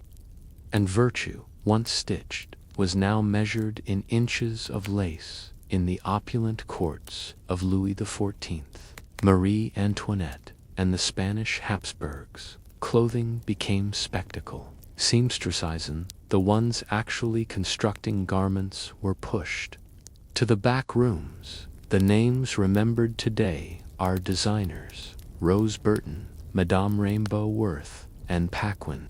But most of the physical labor was still done by unnamed women, working long hours with bleeding fingers and swollen joints. In a royal account from Versailles, one dress required 37 yards of silk, 5/8 covered buttons. 3 weeks of seamstress labor. The cost of the gown is listed. The cost of the woman's time is not. Despite their invisibility, seamstresses remained cultural figures, feared, romanticized, pitied in folk tales. The seamstress appears often, the poor girl who sews a magical dress for a queen, the witch who curses a bride through her hem, the saintly woman who repairs cloaks in silence, never asking for thanks, always close to power, but never wielding it, always shaping others, but remaining unshaped in the historical record. By the 19th century, seamstresses would become icons of a different struggle. Labor rights. In Paris, women led garment strikes for better wages and shorter hours. In New York, seamstresses were among the first women to join early unions. In London, Dickens wrote of them with tragic admiration in The Old Curiosity Shop, portraying them as exhausted and near-starved, but nobler than any lady of leisure. The shift was slow, but real. The same women once blamed for vanity were now seen as victims of its exploited to serve the whims of fashion. Their power had never been recognized, but their pain finally noticed. Today, the word seamstress has mostly faded, replaced by designer, modiste, or technician. In couture houses, hand-stitching is revered, again but often done in back rooms, far from the spotlight. And yet, their legacy lives on, in the patterns passed down from mother to daughter, in the historical garments we admire, but never question who made. In every conversation about body image, fashion, ethics, or visibility, behind each of these threads is a woman who once sat under candlelight, hunched over a lap full of pins, blamed for making others beautiful. The fire has burned low, the scissors are sheathed, a final gown hangs on a wooden peg, awaiting dawn. Its seams are flawless, its lace symmetrical. No one will ask who stitched it, but somewhere across centuries, across cities, across languages, she exists, not as a name, but as a presence in the folds of fabric. So tonight, ask yourself, what if every time you admired someone's beauty, you also thanked the hand that shaped it from behind the veil? It's 1575, and you are walking through the lowlands of Flanders. The road is muddy, uneven, and loud. Each footstep echoes with a wooden knock-clack. Clack-clacks. Dozens of peasants shuffle down to the fields, wearing sabots, wooden shoes carved from ash or willow. These shoes are not elegant, not tailored, not soft, but they are everything to the worker. In the aristocratic world, shoes are made of silk, velvet, and leather stitched by cobblers, dyed with care, shaped for carriages and palaces. But for the peasant, wooden clogs were the only footwear allowed by both budget and law, and in time they would become something more, a symbol, a threat, a sound that made nobility uncomfortable, a whisper of rebellion in every echo. The word sabot comes from the French sabat, old shoe. Sabots were carved from single blocks of wood, hollowed to fit the foot. They were inexpensive to produce, durable in fields and mud, impossible to walk silently in, each step on cobblestone, each shuffle in church or barn, announced the presence of the working class. This sound was not just practically, it became political. City officials, nobles, and even clergy began complaining of the racket of clogs, particularly in sacred or elite spaces. Some cities banned wooden shoes in churches or town halls, not because of damage, but because of the noise, because that noise meant that the wrong kind of feet had entered the room. In 16th century France and the Low Countries, sumptuary laws extended to footwear. Peasants were not allowed to wear leather-soled shoes unless tied to a guild. Women were forbidden from wearing any shoes with colored stitching unless married to a merchant. Wooden shoes were legally recognized as appropriate footwear for the laboring class. This wasn't about utility, it was about visibility. A poor man could be tolerated so long as his shoes confirmed it. In 1583, a miller's son in Ghent was fined for wearing soft boots in the style of the literate. He didn't read, but His steps were too quiet. The clogs weren't just symbols of class, they became tools of resistance. In Flemish textile towns, workers threw their sabots into machinery to break looms, one of the earliest forms of labor sabotage. Yes, the word sabotage comes directly from sabot.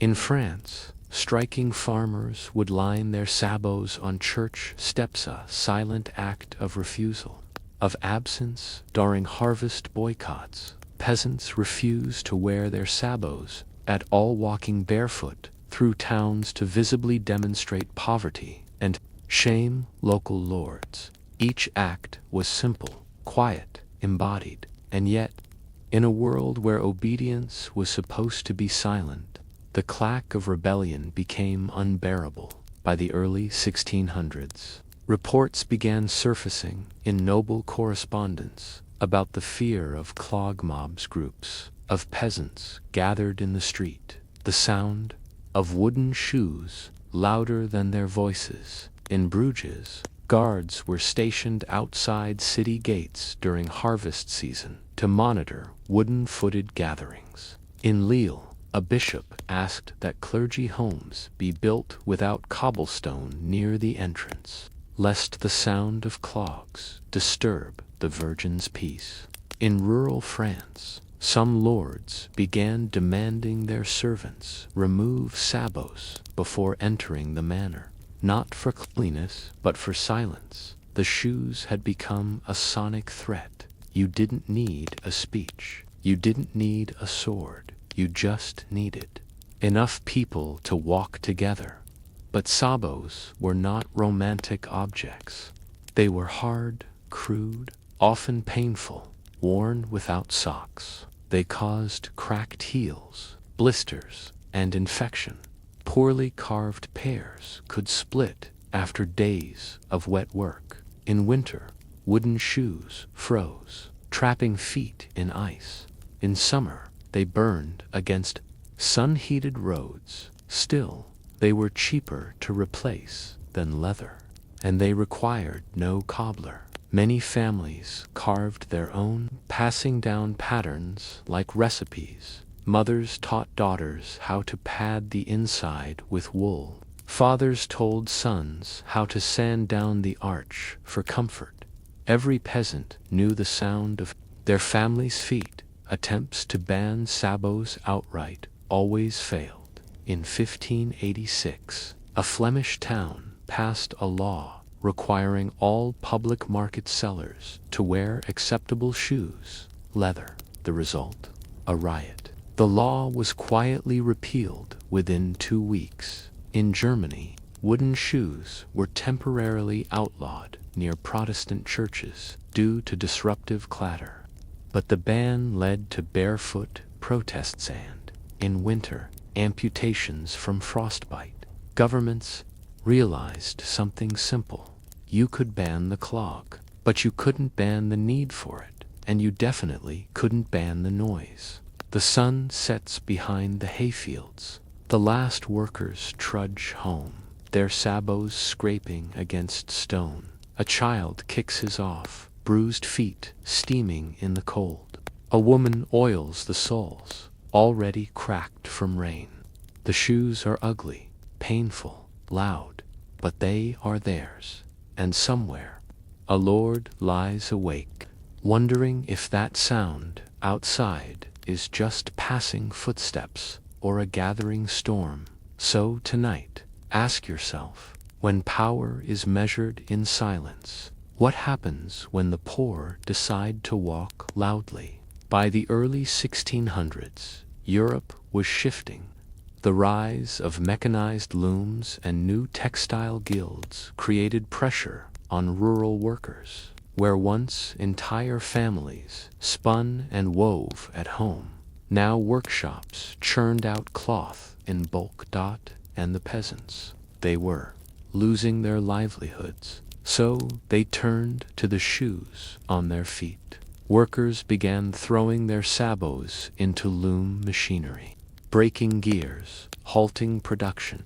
It was not mindless destruction, it was strategy, a way of saying, If the machine replaces me, it will not work at all. The word we still use, sabotage, comes from this act. A sound of wood against iron. The rebellion of labor carved into the very language we speak. Authorities quickly realized the symbolic power of sabos wasn't in their damage, it was in their sound. A group of peasants clacking down cobblestones could be heard before they were seen. The noise carried into noble homes, echoing through church halls, rattling against the marble floors of city courts. One Parisian clerk complained in 1614, "It is not the shouting of the poor that disturbs me, but the endless racket of their steps." The poor didn't need pamphlets. They didn't need banners. Their wooden souls were walking pamphlets, broadcasting their existence at every step. Ironically, peasants sometimes used the opposite gesture, removing their sabots entirely. During a tax revolt in Brittany, 1629, farmers marched barefoot to the manor gates, their shoes left in piles along the road. It was a gesture of poverty and defiance, a way to show they had nothing left to lose. Chroniclers noted that the sight of cracked, bleeding heels shocked even hardened tax collectors. Sabots were not just protection, they were evidence of class. To remove them was to strip oneself bare before power, demanding recognition of suffering. Because veils were required, they became a thriving business. Entire markets specialized in linen bleaching, silk imports, and veil embroidery. Merchants sold humility cloths pre-cut to regulation lengths. Tailors offered adjustable headbands, so veils could be tied without slipping. And inevitably, there was a black market.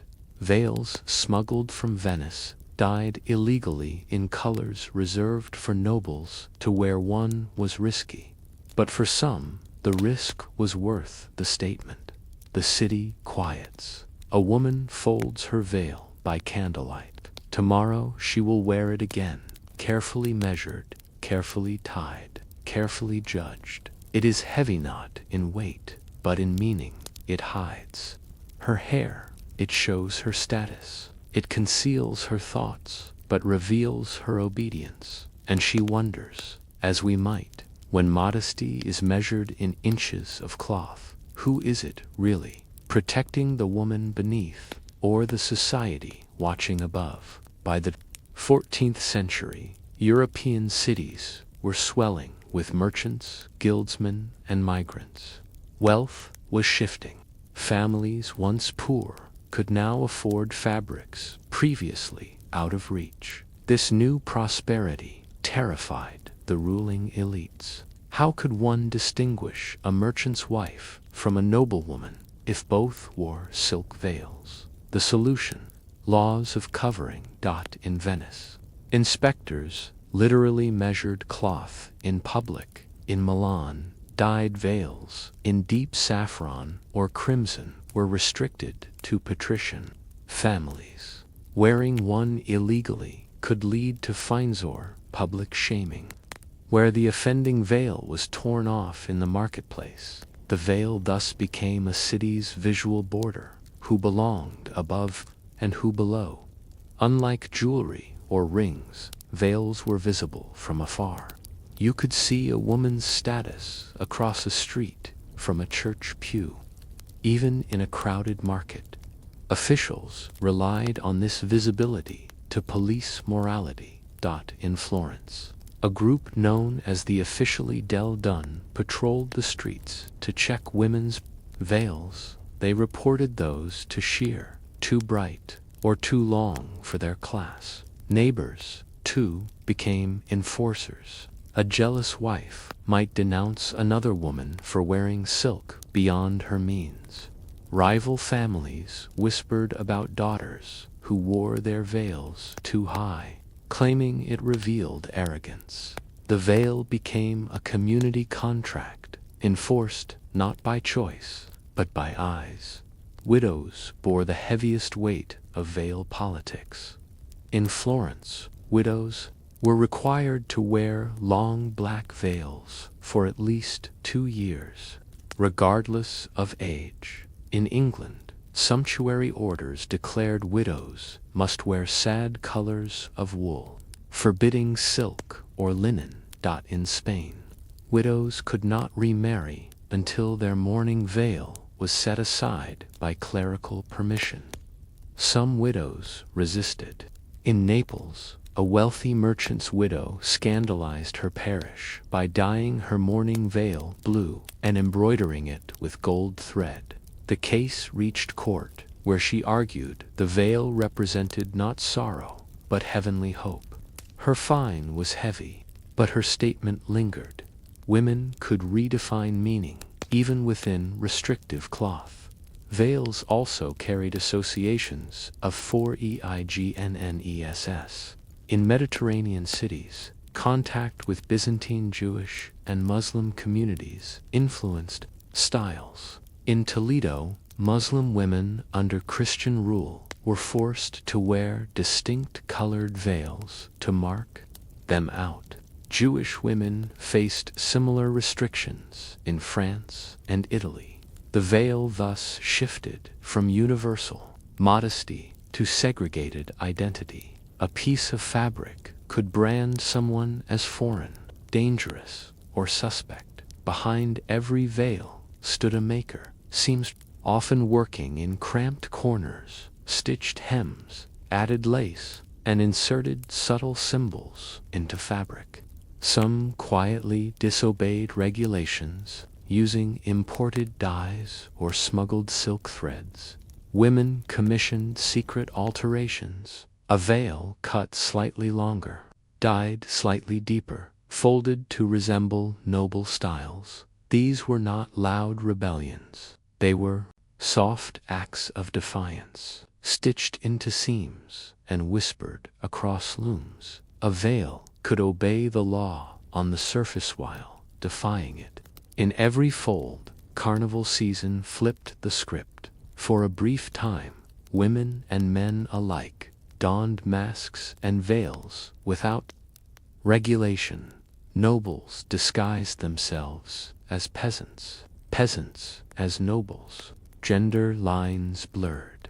Authorities often complained that carnival veils undermined order, yet tolerated them as a safety valve. For peasants, it was the only time of year when cloth could unshackle identity. A woman could walk unveiled or veiled in silk, and no inspector could intervene. It was temporary freedom, but remembered all year. The fire dims. A woman folds her veil and places it by her bedside. Tomorrow she will wear it, again measured, judged, and watched. The veil is supposed to protect her, but does it? Or does it protect the order above her, using her as the canvas? So tonight, ask yourself, when a garment hides you, is it shielding you, or making you easier to control? By the 16th century, Europe was changing. The Renaissance was reshaping ideals of beauty, portraiture, and individuality.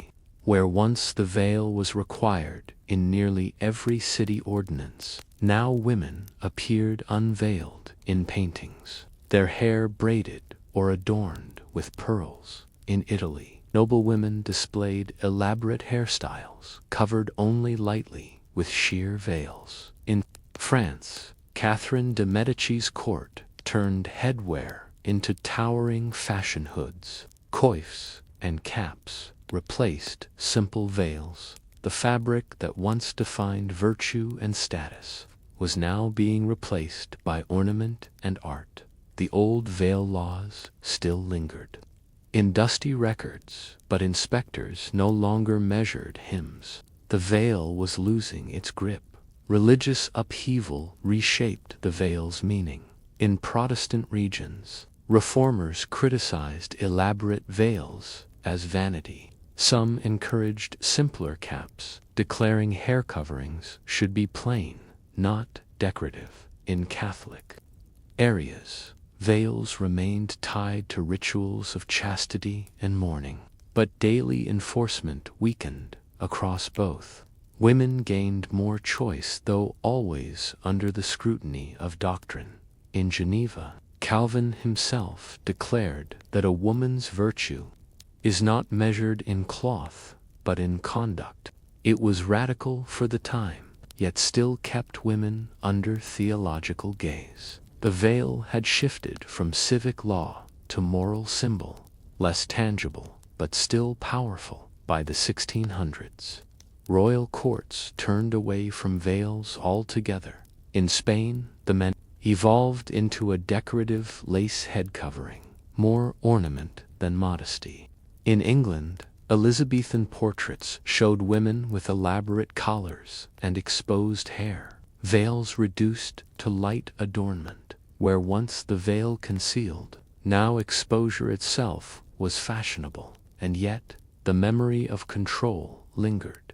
To appear unveiled in a cathedral was still controversial. To bury a widow without her mourning veil was still unthinkable, even as styles shifted. The politics of headwear never vanished. As European women shed daily veils, the association shifted outward.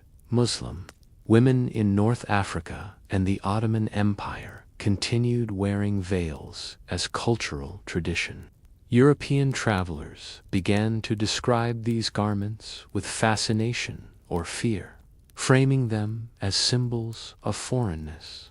What had once been Europe's own standard of modesty was now treated as exotic or even oppressive when seen on others. The irony was profound.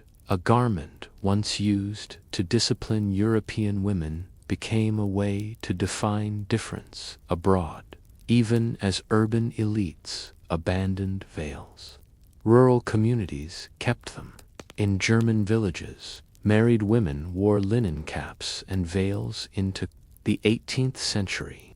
In Spain, lace mantillas survived into the 19th. In Brittany, women wore head coverings that echoed medieval forms well into modern times.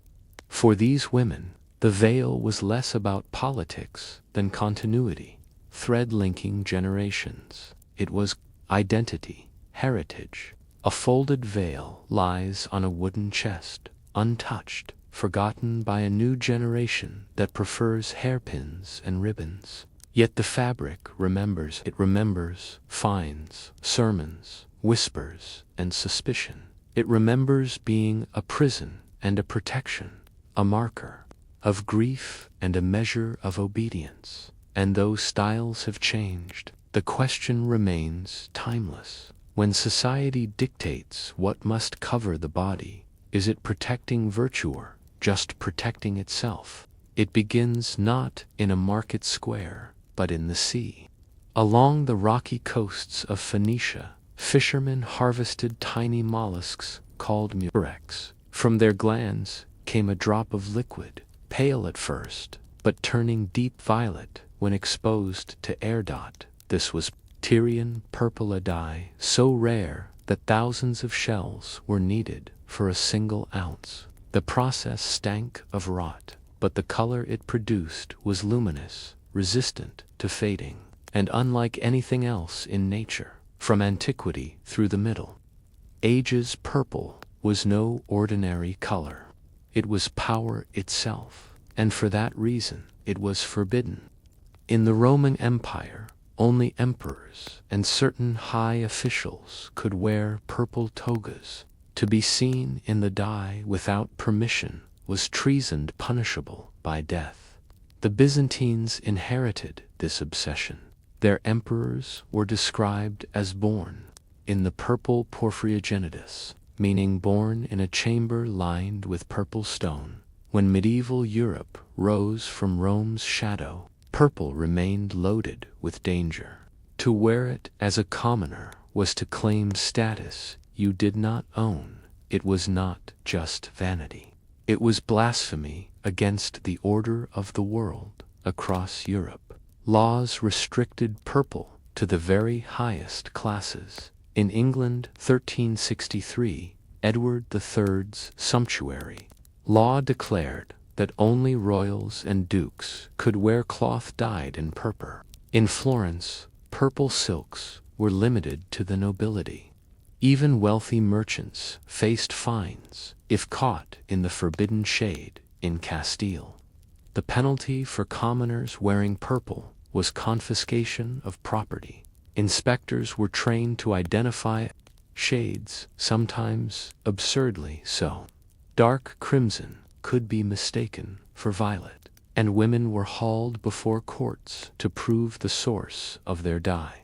Color itself became evidence in trials. Purple was not only political, it was spiritual. In church art, purple represented penance and lenta, solemn, heavy shade linked to Christ's passion. Priests wore it during funerals and fasting.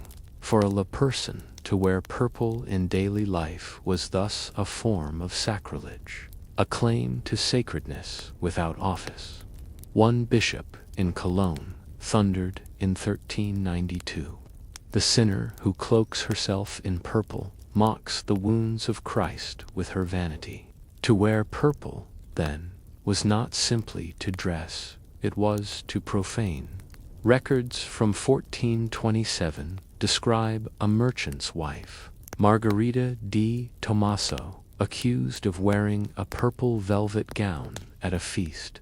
Witnesses claimed it glimmered too richly in the candlelight. Her husband swore it was dyed crimson, not purple. The court demanded the fabric itself. After inspection, it was judged too near the shade of forbidden purple.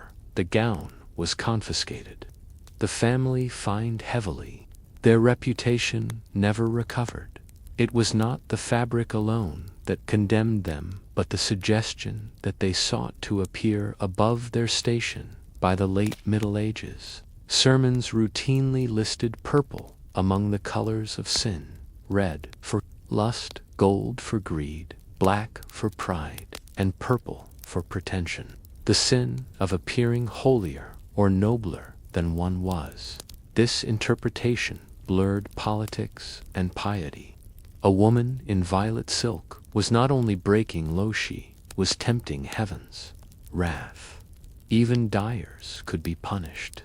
In Ghent, a man was fined for mixing woad and kermes so as to produce a false purple, effectively counterfeiting nobility through chemistry. The crime was not invention, but presumption. The hall quiets. A single candle burns. In a chest lies a folded gown, shimmering faintly violet.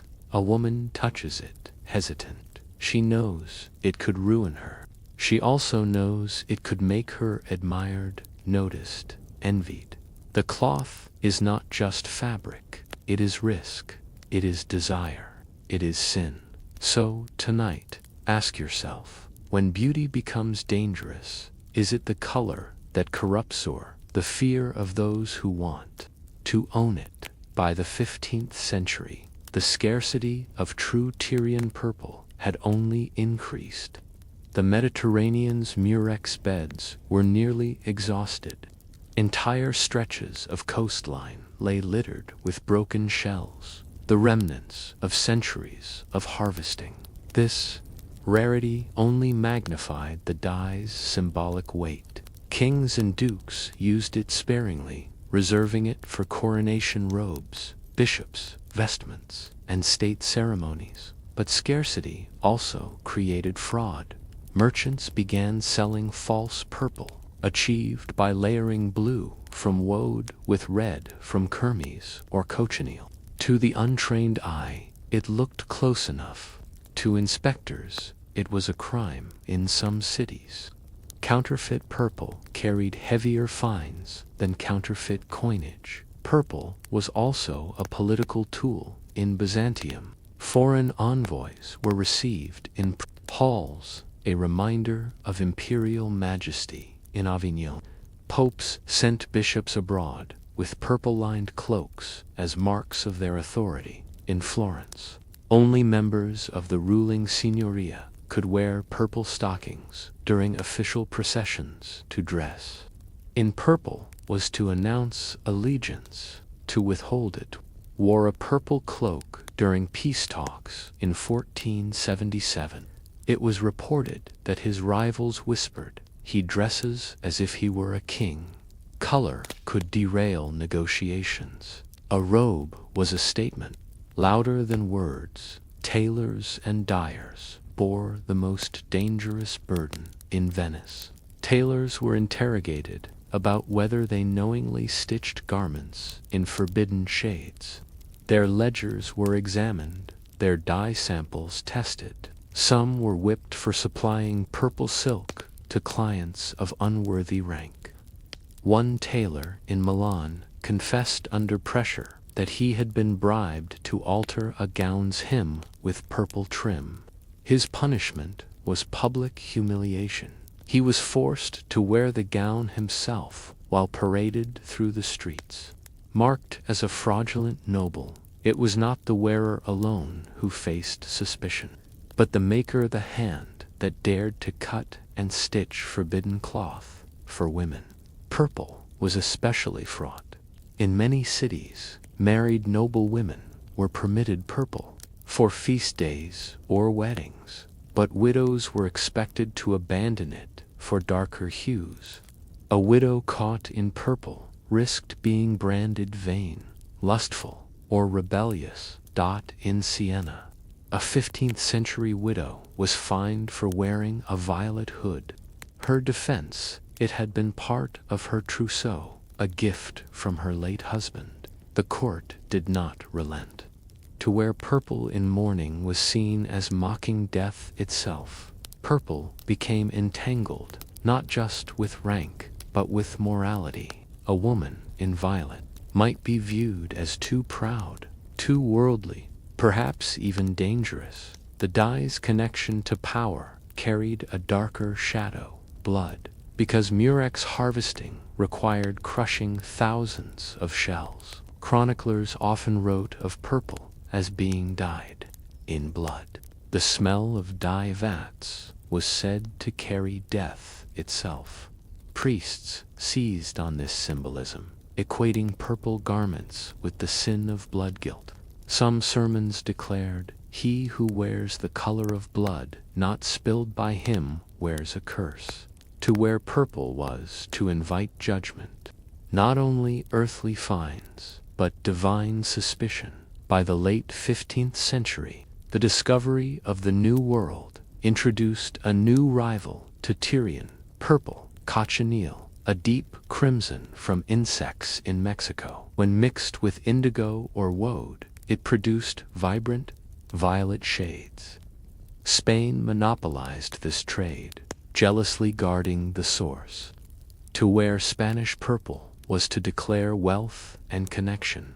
To wear it as a commoner was to invite ruin. Purple, once limited by mollusks, was now tied to global empire, and still it was dangerous. The chamber grows dark. A bolt of violet silk lies locked in a chest, guarded as carefully as coin. A tailor runs his hand over the fabric, knowing that to cut it wrongly could cost him everything. A woman dreams of wearing it to a feast, while a bishop prepares a sermon condemning the same. The dye lingers, bright, intoxicating, and cursed. So tonight, ask yourself, when beauty demands blood, who pays the price, the one who wears it, or the one who made it possible? By the 16th and 17th centuries, purple sumptuary laws were still on the books, but enforcement weakened. Why? Because the dye supply was changing. Cochineal from the Americas and indigo from Asia flooded European markets, producing richer, cheaper purples than ever before. Nobles could no longer monopolize the color as easily. Wealthy merchants, bankers, and even guildmasters could afford garments in violet or plum to keep order. Rulers tried to issue new bans in Elizabethan England. Purple was still restricted to royals and certain peers of the realm. In Florence, fines for imitation purple grew harsher. In Spain, officials threatened to seize any violet silk worn outside court, but the tide had turned. The more rulers banned purple, the more people wore it. The color slipped from sacred to secular, from exclusive to accessible by the 17th century. Purple had become a fashionable shade in aristocratic courts, less a mark of sacred power, more of personal elegance. In France, the Sun King, Louis XIV, preferred crimson and gold, but his courtiers experimented with violet, silks, and lavender accents. In England, Jacobean portraits depict merchants' wives in deep plum gowns. The once deadly color was now just stylish, yet the memory of its danger lingered, to where purple was still to invite whispers of pride, of ambition, of trying to be more than you were. One place purple remained heavy with meaning was in death. Bishops were buried in violet robes, their office carried into the grave. Mourning families draped coffins in purple cloth as a sign of solemnity. In some regions, widows wore purple as a bridge between black mourning and brighter colors of remarriage. Thus, purple became tied not only to ambition, but to transition between life and death, sin and forgiveness, status and obscurity. The dye still spoke of things larger than life itself. By the 18th and 19th centuries, purple's mystique shifted again with science. In 1856, chemist William Henry Perkin accidentally synthesized movine, the first aniline dye. For the first time, purple was no longer rare. It could be produced in vats, cheaply and consistently. Suddenly, splashed across wallpapers, it was no longer forbidden, no longer sacred, no longer political, but in losing its danger, it lost its reverence. What had once required oceans of shells, years of labor, and laws of blood could now be ordered in bulk, and yet the shadow of purple's old power remains. Judges' robes in Britain and bishops' vestments in Rome still carry violet tones. University gowns, designed in the Middle Ages, often retain purple hoods to signify ancient ranks. Even today, purple is associated with royalty, prestige, and ceremony, an echo of its past restrictions, to where purple today is not a crime, but it still whispers of power, ambition, and sacredness. A candle gutters. A scrap of violet cloth lies folded in a drawer, harmless now. No court will seize it. No preacher will condemn it. No neighbor will whisper. And yet, once, it could have cost you everything. So, as you drift toward sleep, ask yourself, when rules fade and colors lose their danger, do we gain freedom more? Do we lose the sense that beauty ever meant something more? It is 14th century England. The streets of London are narrow, damp, and alive with movement. You see men in woolen cloaks, women in hooded mantles, apprentices in patched coats. But look closer. Some hems skim the knee, others brush the ankle. A few trail dramatically across the ground. This difference is no accident. It is law. In many parts of medieval Europe, clothing length was carefully regulated. A cloak that dragged was a sign of nobility. A cloak cut short marked you as common. The hem itself measured not just cloth, but status. To wear your cloak too long was to risk fines, ridicule worse. By the late 1300s, numerous towns enforced strict sumptuary laws on cloak length. In Florence, 1322, commoners were forbidden cloaks that fell lower than mid-calf.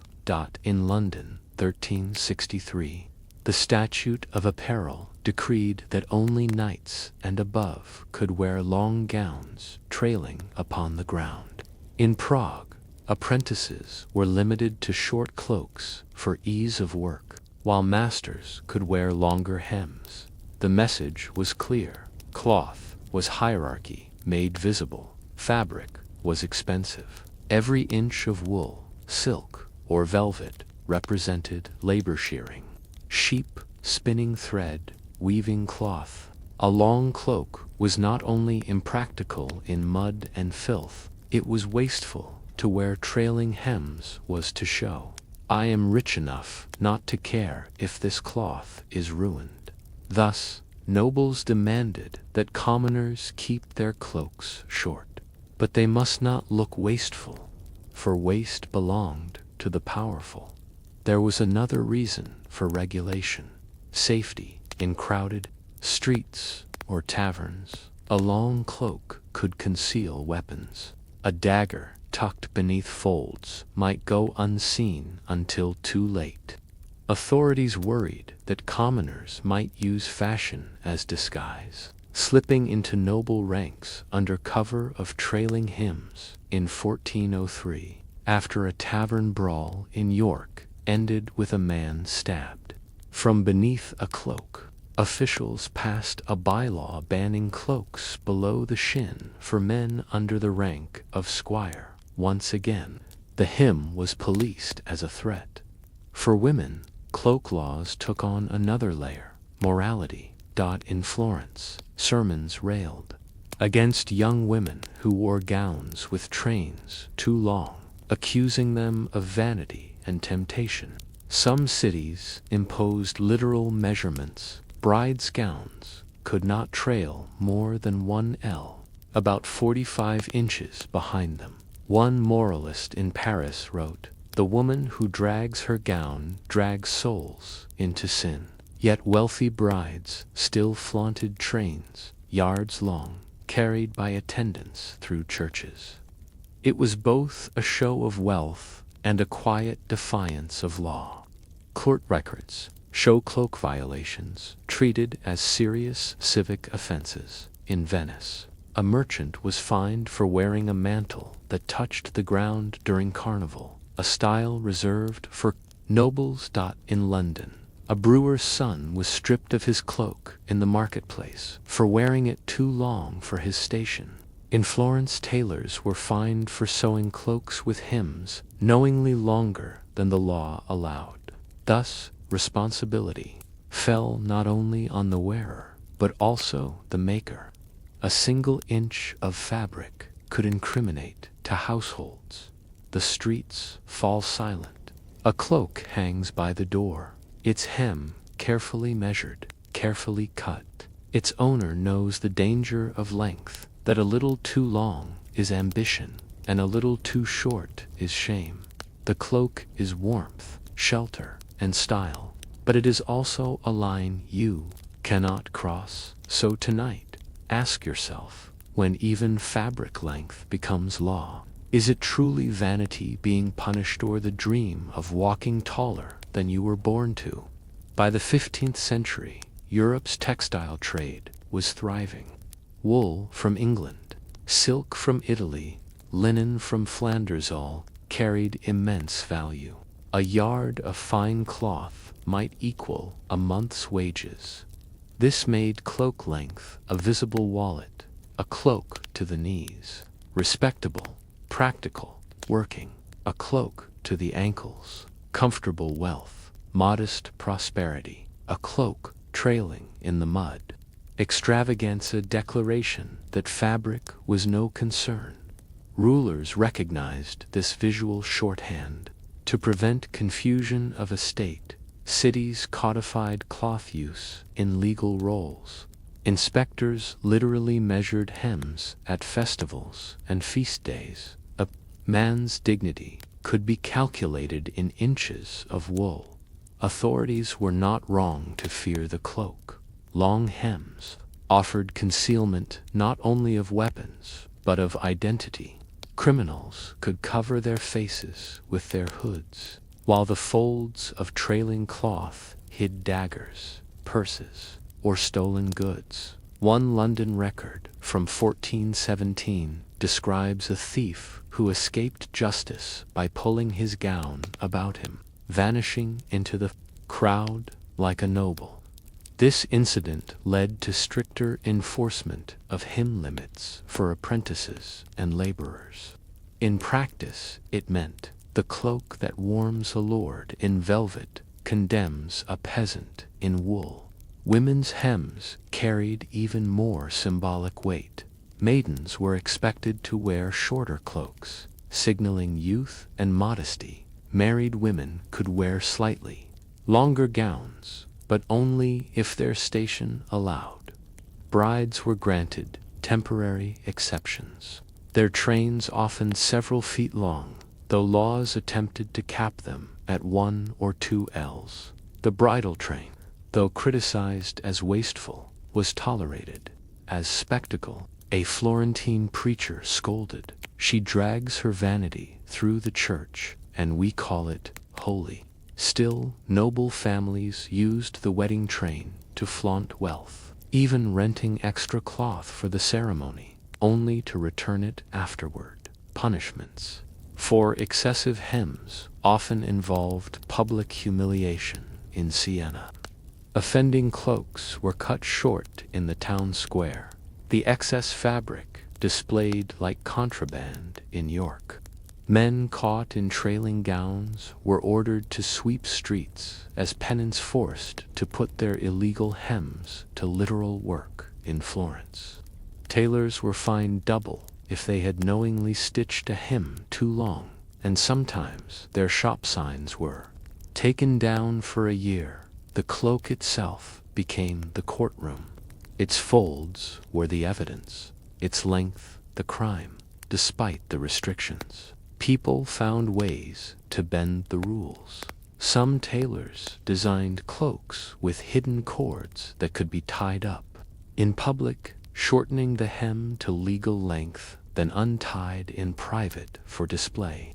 Others used layered fabrics, a short wool outer cloak covering a longer silkener gown, revealed only at feasts. This turned cloaks into performance obedient in the marketplace, defiant at the banquet table.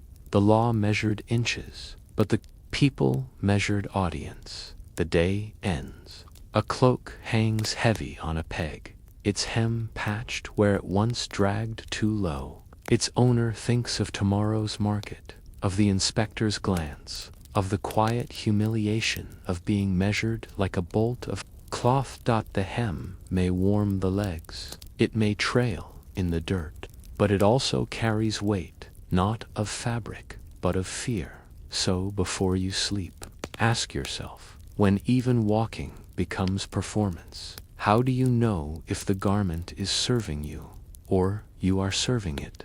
By the 16th century, the obsession with cloak length began to fade. Why? Fashion shifted. Cloaks grew shorter, replaced by doublets, jerkins, and capes. In noble courts, trains were reserved for ceremonial gowns, while everyday wear became more fitted. What had once been dangerous, excess cloth dragging in the dirt, was now out of style. The laws regulating cloak length were still written in city records, but inspectors stopped measuring. The hem, once a line of class, became simply a cut of fashion. Though daily enforcement dwindled, cloaks retained symbolic power in England. The long train survived in judges' and peers' ceremonial robes, deliberately echoing medieval hierarchy. In Florence, painters continued to depict nobles in long, trailing mantles, even when they no longer wore them in life. In Spain, queens' portraits emphasized endless fabric, as though length itself was majesty. That hem no longer defined commoners, but for the elite it remained a prop of power. For peasants, the memory of cloak laws lingered bitterly. Folk songs mocked nobles who swept the street with pride. In some villages, weddings kept the tradition of measuring the brides. Train not to enforce law, but to remember the absurdity of old rules. A rhyme from Burgundy warned, "Step not past your station's hem, or cloth shall cost your soul again." The cloak had shifted from daily burden to cultural memory, a story told in laughter and warning. As Europe moved into the early modern era, practicality replaced performance. Farmers wore short, sturdy coats. Merchants wore modest woolen capes. Soldiers wore fitted cloaks that allowed movement. The extravagance of long hems no longer mattered in bustling cities where mud, carts, and crowds made trailing cloth impractical. For the poor, this was a relief. For the rich, it was an adjustment. For history, it was a quiet end to a century of anxiety. What the cloak law revealed was never truly about fabric. It was about control. Authorities measured hems not because they feared wool, but because they feared ambition. A longer cloak did not make a peasant noble, but it made him look noble, and in societies built on visibility. That illusion was dangerous. When the laws faded, the fear did not. It merely shifted to new targets, colors, trims, hats, or jewelry. Fashion laws never ended.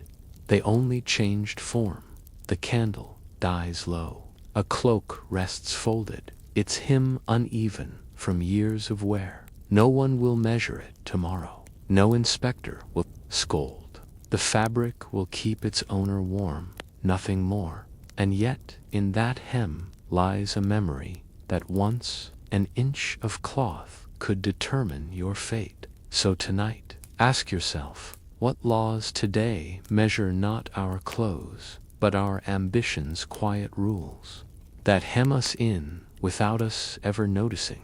It is 15th century Europe, and men's fashion is changing. Hose-tight fitting leggings, often made of wool or silk, are replacing long tunics.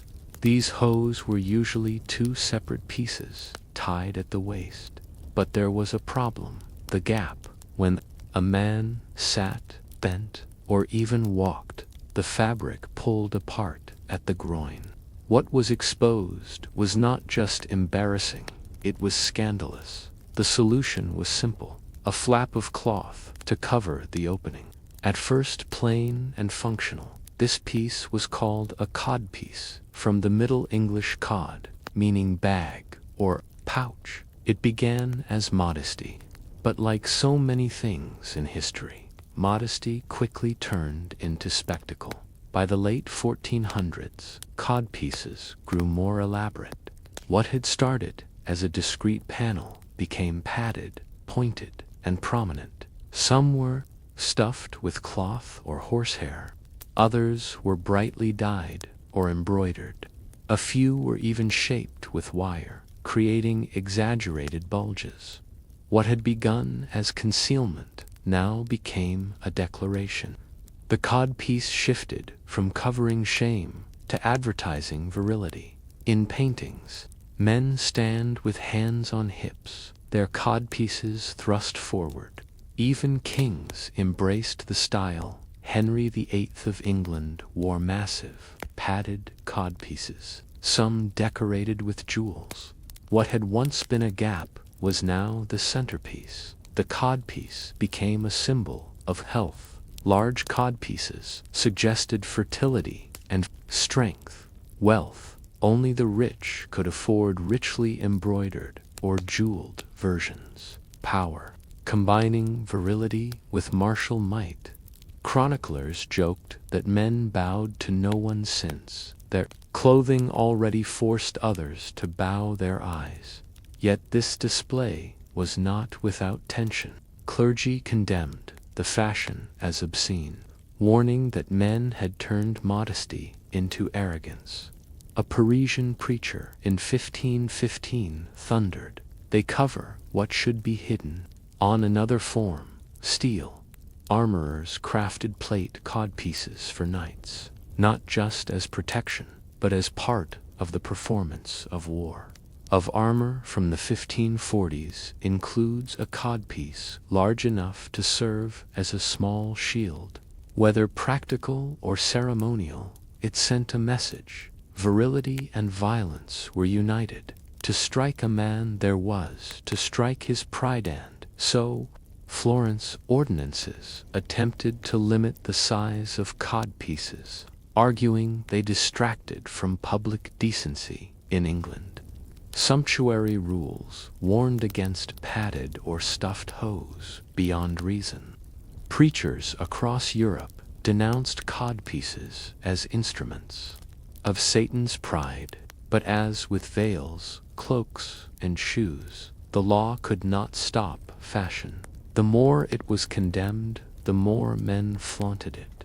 Renaissance portraits immortalized the codpiece, pointing outward, both representing power. Yet there were satirical works, too. In woodcuts and plays, codpieces were mocked as absurd, swollen symbols of insecurity rather than strength. The codpiece was never just clothing. It was a conversation about what it meant to be a man, both proud and ridiculous. The streets grow quiet. A nobleman hangs his hose by the bed, his codpiece padded, polished, absurdly large. He may think it commands respect. Others may laugh behind his back. The codpiece hides. By the 16th century, codpieces were no longer only fashion. They became entangled with medicine. Doctors began prescribing remedies for syphilis, a disease spreading rapidly across Europe, requiring men to wear bandages, poultices, or mercury salves around the groin. The codpiece provided a perfect covering for these treatments. Thus, some men padded their codpieces not just for show, but to hide illness. In portraits, nobles flaunted exaggerated bulges, but behind the cloth, many concealed ulcers, dressings, or sores. The codpiece became both a boast and a mask for fragility. Clergy grew louder in their condemnation. In sermons, priests described codpieces as altars of vanity. Pamphlets accused men of spending more on padding than bread for their families. One preacher in Nuremberg thundered, "The devil has found his pouch, and men carry him between their legs." Moralists argued that codpieces encouraged lust, mocking how men strutted like peacocks, their pride sewn in wool and silk. But these criticisms only seemed to feed the fashion.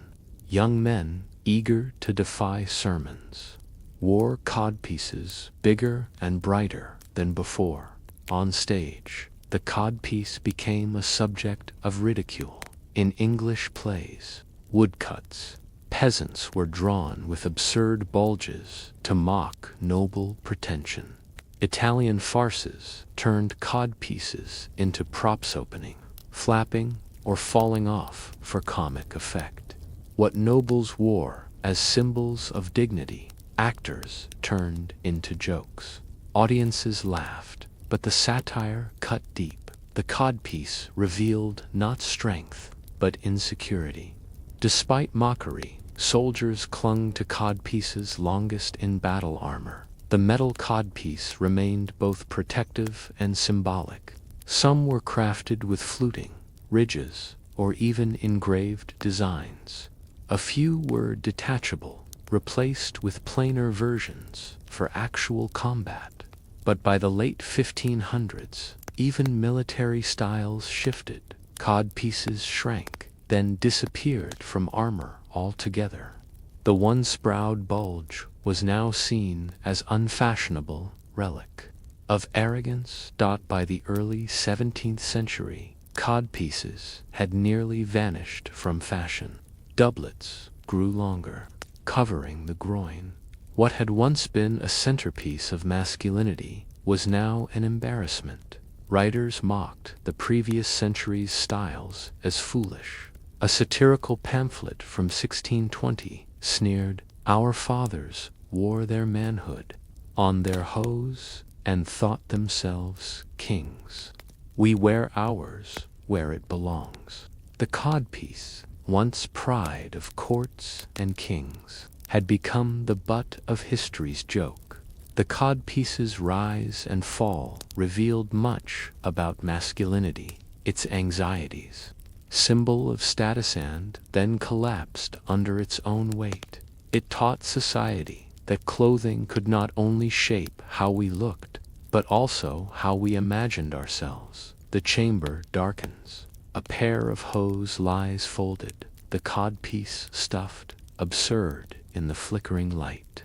Tomorrow, its wearer will stride proudly, believing it hides weakness and displays power. But history knows better. So, tonight, ask yourself, when fashion boasts too loudly, does it reveal pride or does it betray fear?